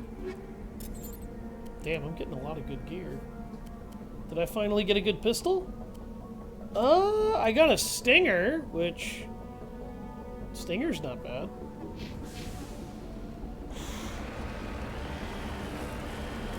Kessler and Edge, though, are very basic heavy pistols, so they tend not to be very good weapons. Now I can see the moon here. Oh yeah! Yeah, you're right. Oh, that's actually kind of interesting. Is that a static image? It looks like it is, but that's still a very beautiful static picture that they managed to use for the skybox. I'm actually not offended by that. It doesn't, like, if you look at it for long enough, you can tell it's a picture, but it's a very well-articulated picture. It's beautiful, and it actually looks great. One thing I criticized Space Marine 2 for is a lot of instances it had a lot more static imagery than it realistically should have had. I felt. But I still enjoyed Space Marine 2, and I thought it was a very good game.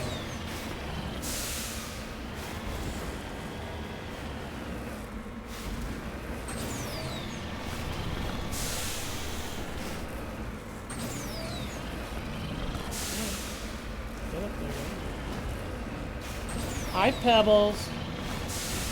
Did you come back to see me? Did you leave to go get some food or something? You foodie. You little foodie fat cat.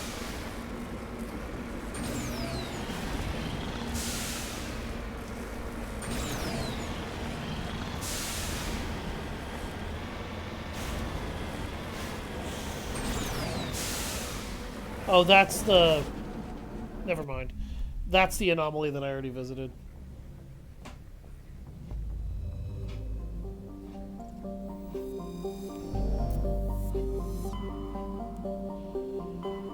Okay. So, now we need to go to Pharos. And we're actually going to do a story mission before the end of the stream. I was afraid I wouldn't get to urgent even do message that. from Alliance Command coming in. I'll patch it through. Shepard, this is Admiral Hackett from Alliance Command. Oh, shit. We've got a situation here, and you're the only one that can handle it. What do you need, Admiral? There's an Alliance training ground where we test weapons and technology in live fire simulations. One of the VIs we use to simulate enemy tactics in the drills is no longer responding to our override commands. It's gone rogue. Are you telling me this computer is thinking on its own? We're not stupid, Shepard. This is a virtual intelligence, not a true AI. It's not self-aware, and it can't access any external systems. We didn't do anything illegal here. Virtual intelligence support is critical to our military success. VIs process thousands of status reports and react in nanoseconds. No human can do that. We need you to fight your way through the training ground of the VI core and manually disable it. Don't worry, Admiral. I'll take that thing out. I know Spectres answer the Council, but you're still human. You're still part of the Alliance military, and right now we need you. The VI controls all the facility's weapons, drones, and automated defenses. You're the only one that can pull this off, Shepard. Good luck. I will probably try to squeeze that into the end of the stream.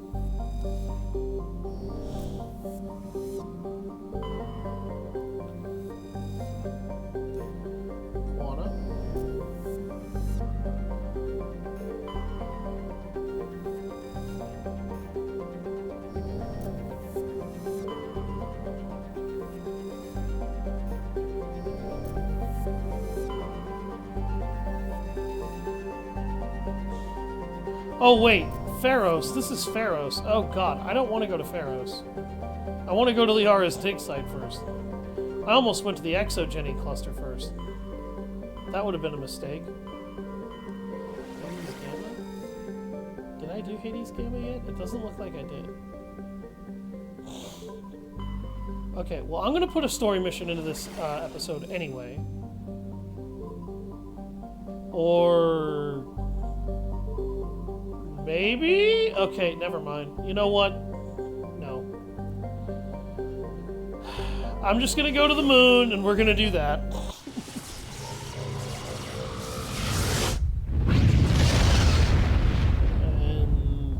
I'll work on Hades Gamma if I still have time.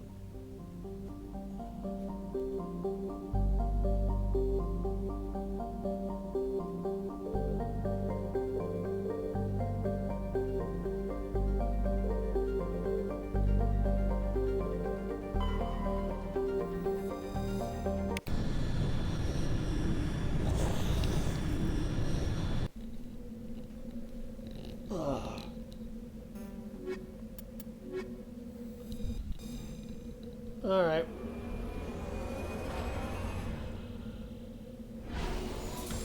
Yeah, I don't want to go to Pharos first. I want to get Liara first.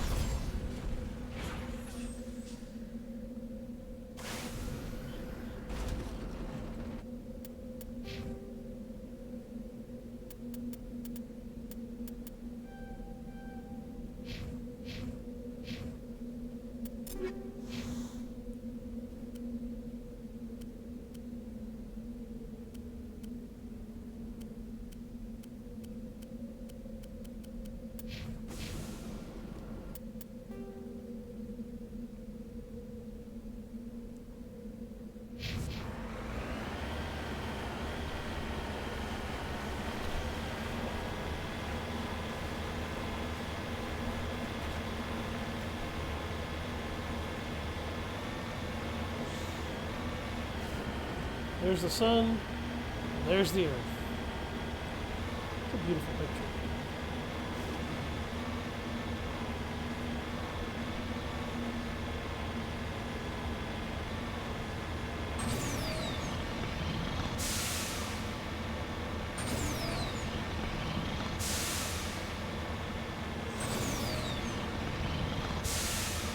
I'm gonna get attacked by a Thresher Maw when I get up here, aren't I?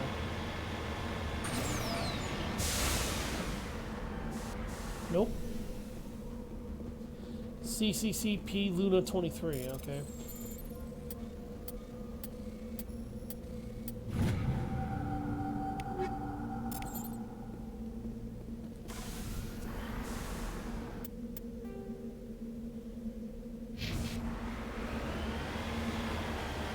I believe there is a Thresher Maw on Earth, or on the moon.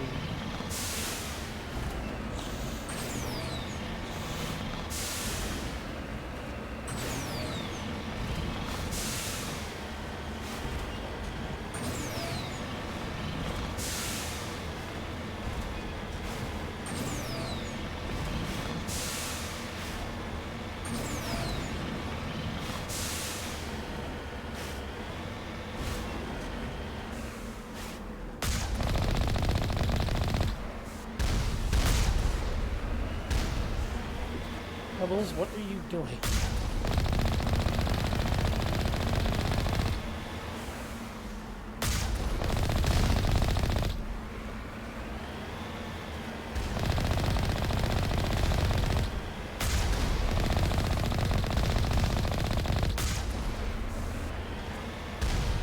Okay, so in order to deal with this Alliance training facility, there's 3 facilities you have to get into. You have to take out all of the AI cores in each one.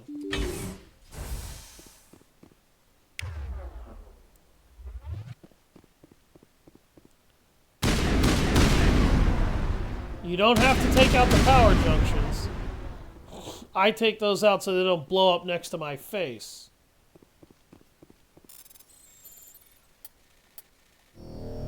Oh, what?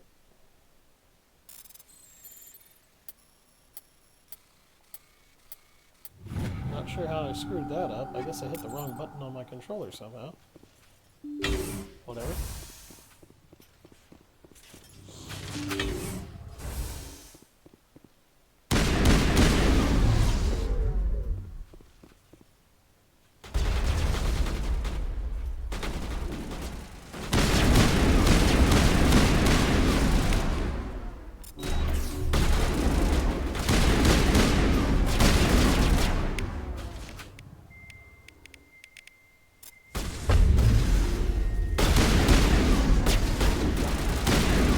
These drones can put out a ridiculous amount of damage really quickly.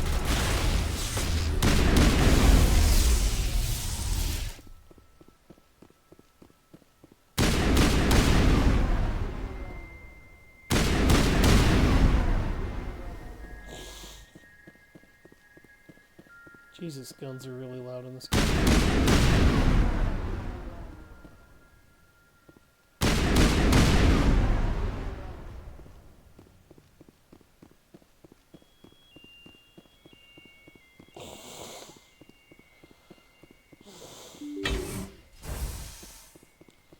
Let's move, team.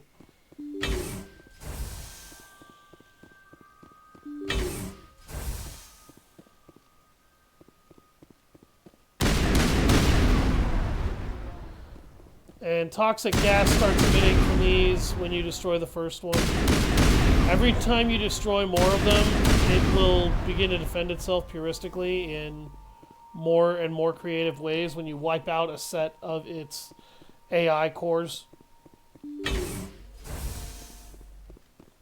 Or VI cores, however you want to call it.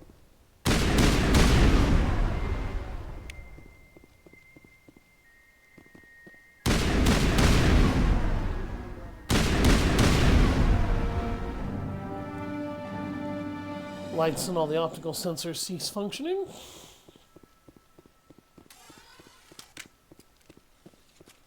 Time to get out of here. Oh, wait.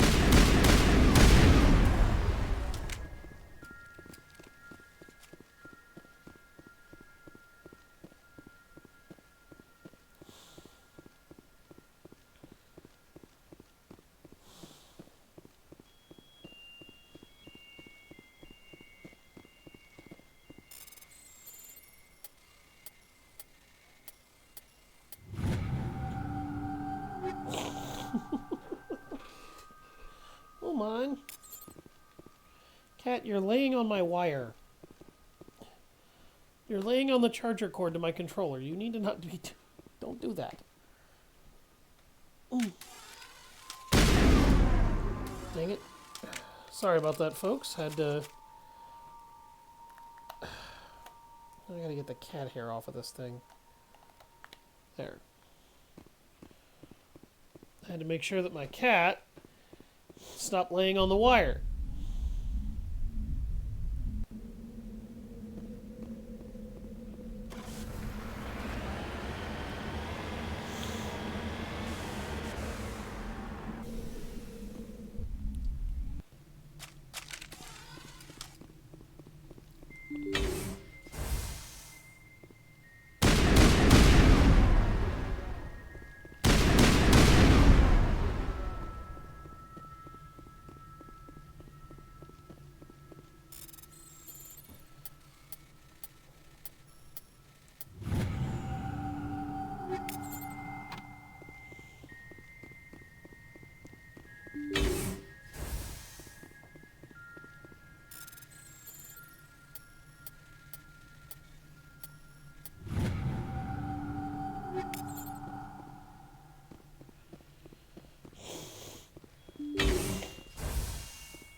Phew.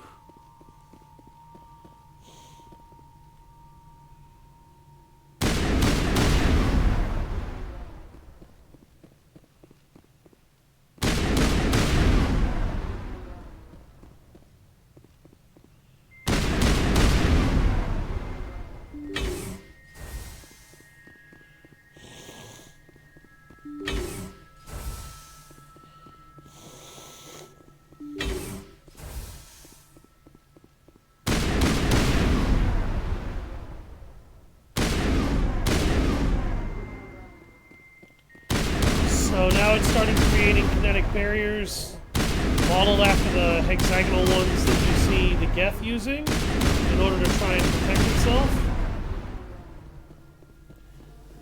You will notice that a barrier has appeared in front of every doorway entrance on one side or the other of all of these doors as well. That's the machine trying to slow you down, trying to stop you.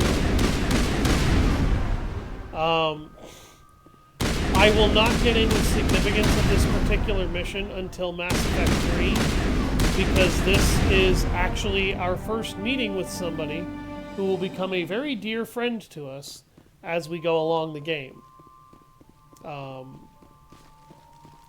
And we won't be introduced to that character until Mass Effect 2.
Oh my god.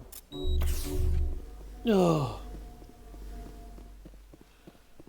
That almost killed me.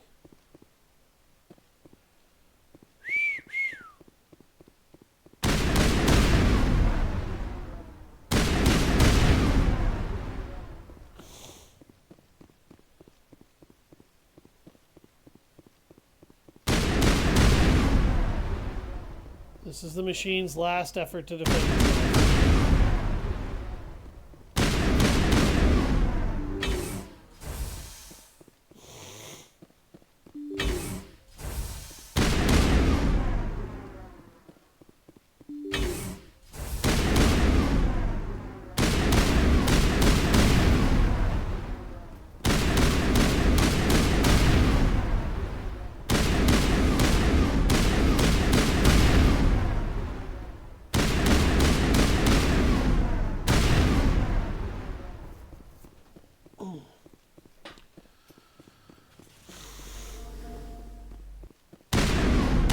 Here it comes.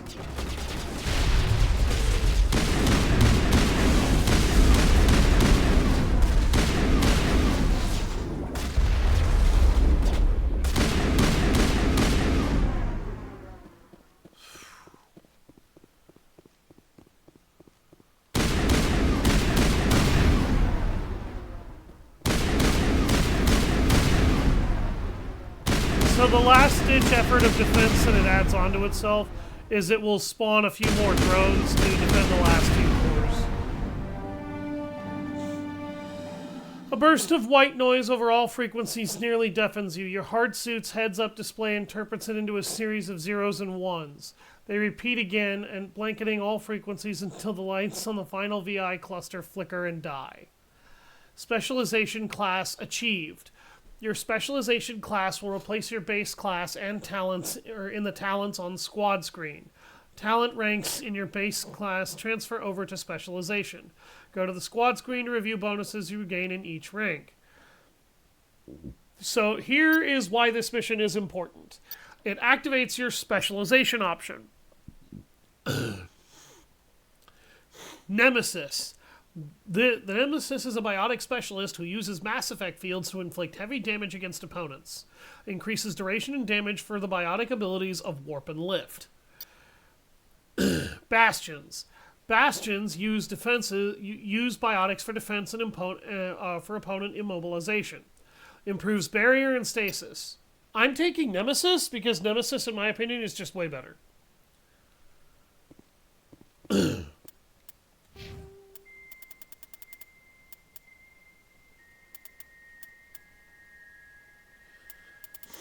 So I need to master, I'm going to put one more point in basic armor and then master Nemesis, and then I'm just going to start pumping Spectre training.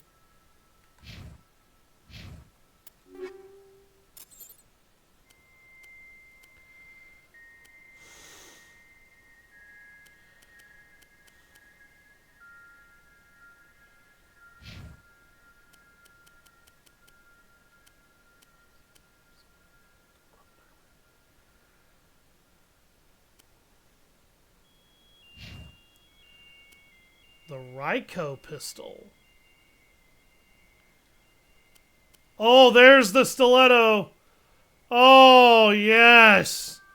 That's the handgun I want.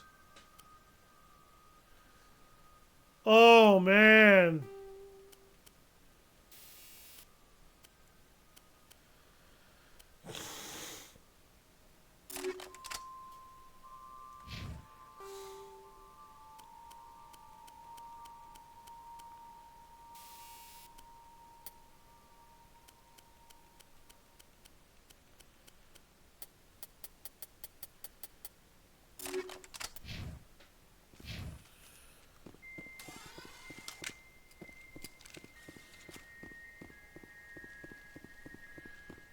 Let's get the hell out of here.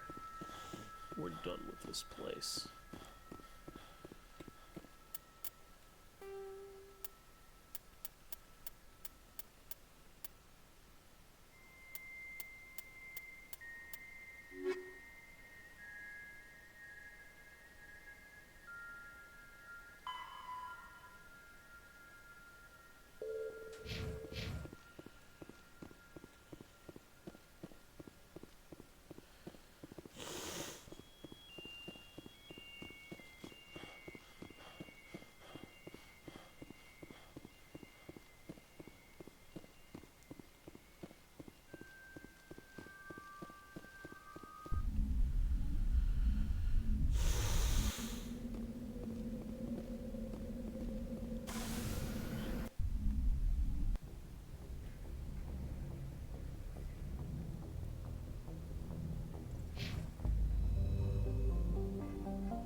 Okay, I did that one. Newton. Kepler.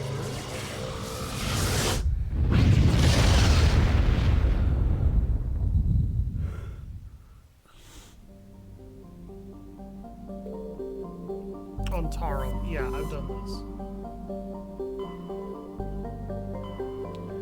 Okay, so Hades Gamma looks like it's the one I haven't done yet.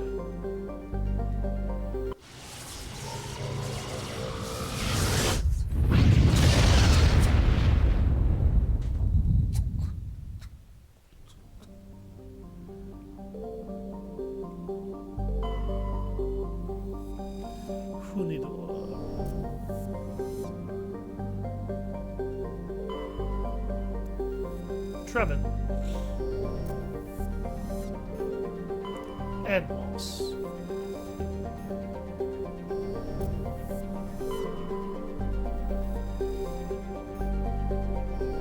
Global.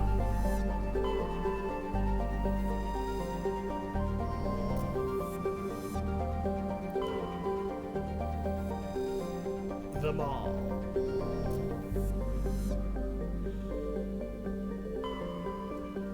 Alright, we've surveyed this entire section. Let's do Trebin, and then that looks like that'll be all we have time for. Hopefully we'll be able to actually get into the story next time. And start recruiting main characters. Or start completing mainline objectives and recruiting one of our last main characters. Because, well, I like to make sure that my my audience actually gets a balance of content, usually when possible.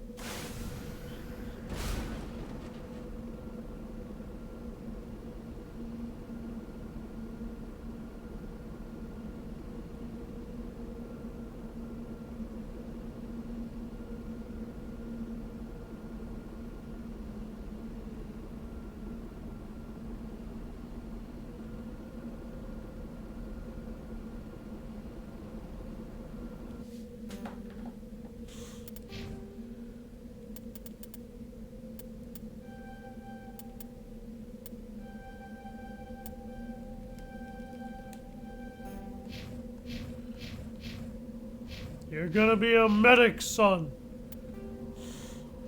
You're gonna be a medic. And I don't care if you don't like it.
That was really challenging, wasn't it?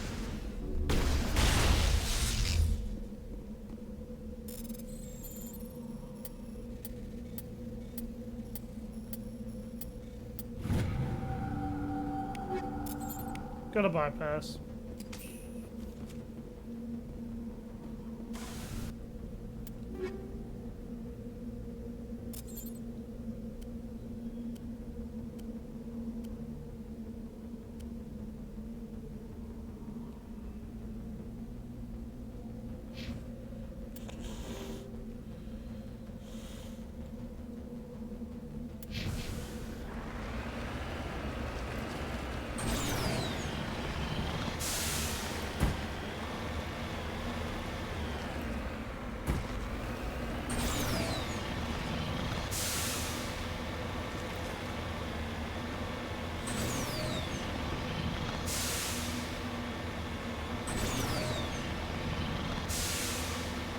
Here we go.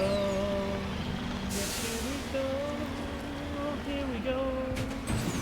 We're off into the great unknown.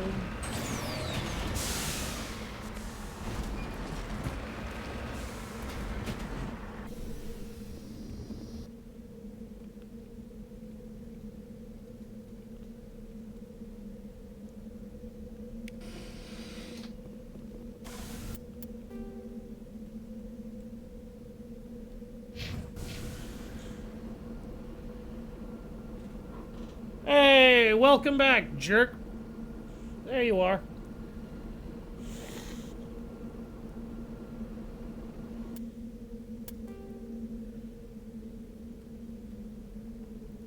I love how you're just like, sup, weirdo. As if you ain't a weirdo.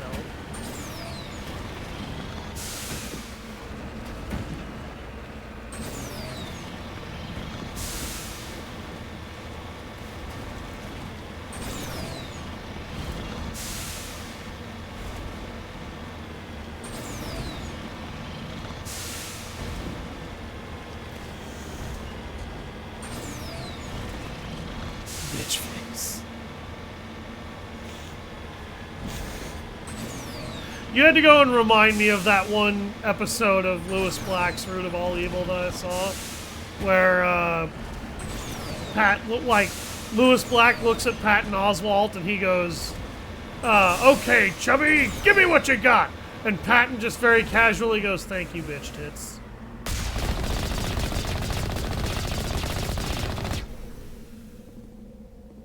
And then immediately proceeds to fucking do it.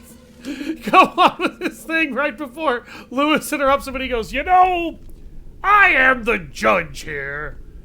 Did it not ever occur to you you might actually want to win this fucking case?"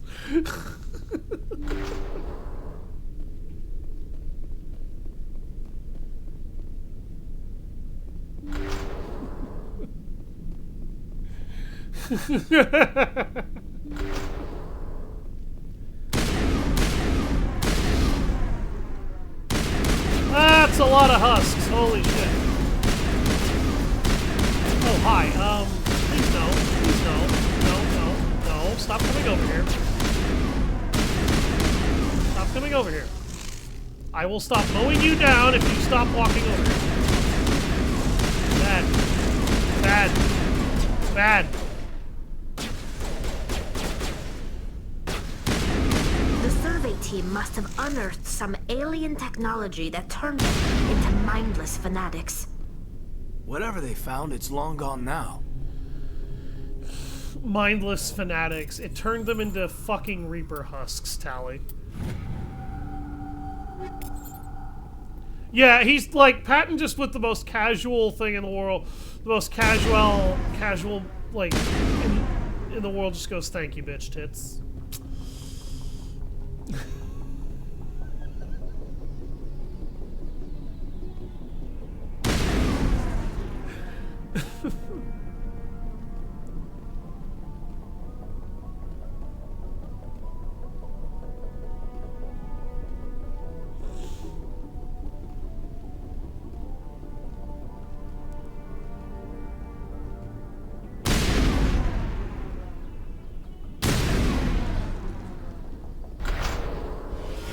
Oh shit! Hi! I forgot there was an army of husks in here. Oh, and there's another line of them here. And you guys may as well have just lined up to get shot! They were converted to the cybernetic husks by devices similar to those used by the Geth on Eden Prime. How they came to be buried on a frontier world so far from Geth territory is a mystery. That is a mystery. Whatever is hiding things said by Liz is NSFW. Oh. That might have something to do with your personal settings for Twitch.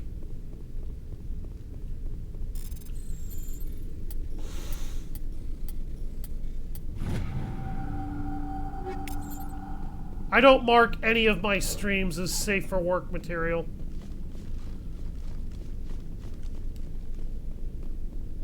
And it's because they're not.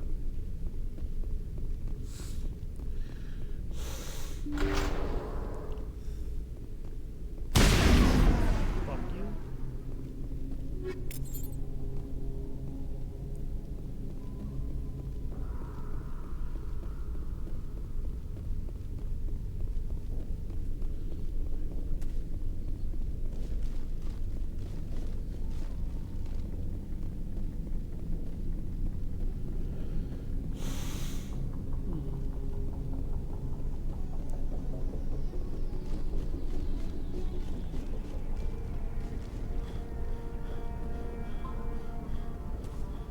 Definitely not safe for work here. Yeah, no shit.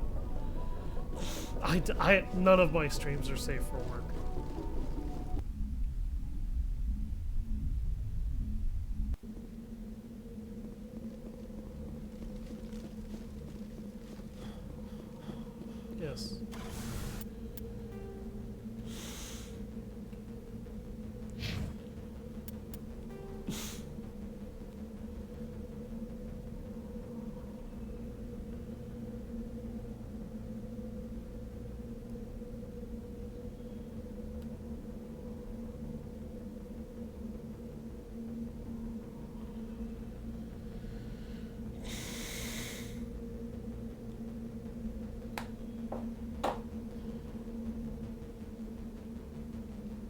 It still is, but it's like 1 p.m. for you.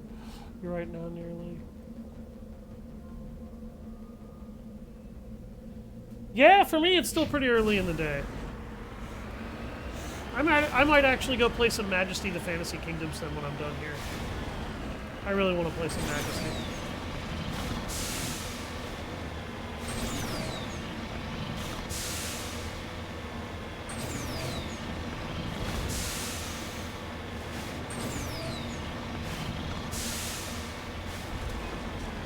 There's a fat cat in my chair.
There's a thresher ball here, isn't there? Yep.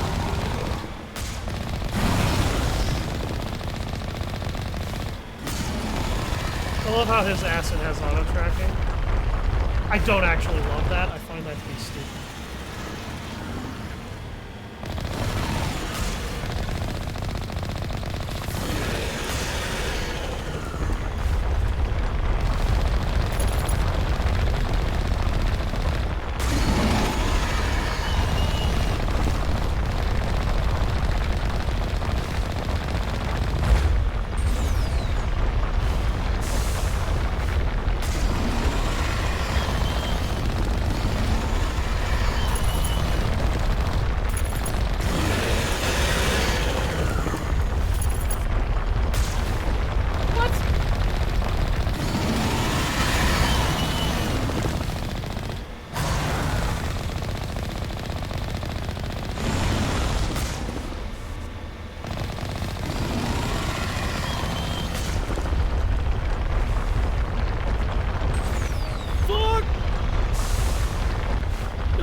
He almost killed me.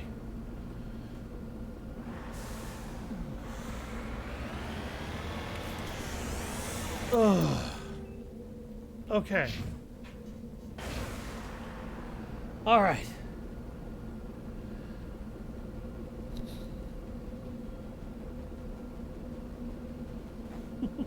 Get off me. Get off my chair. I need to get up. Oh. All right. It's all right. It's the end of the stream anyway. We'll figure it out. You guys can also continue to discuss it in the server if you need to. I will see you guys next time. I've been Savage Hound Dusk. Make sure to find my Discord in the Wolf's Den. And by all means, please Try to locate my YouTube under Alpha Wolf in order to be able to see all the rest of my streams. And have a nice day, everybody.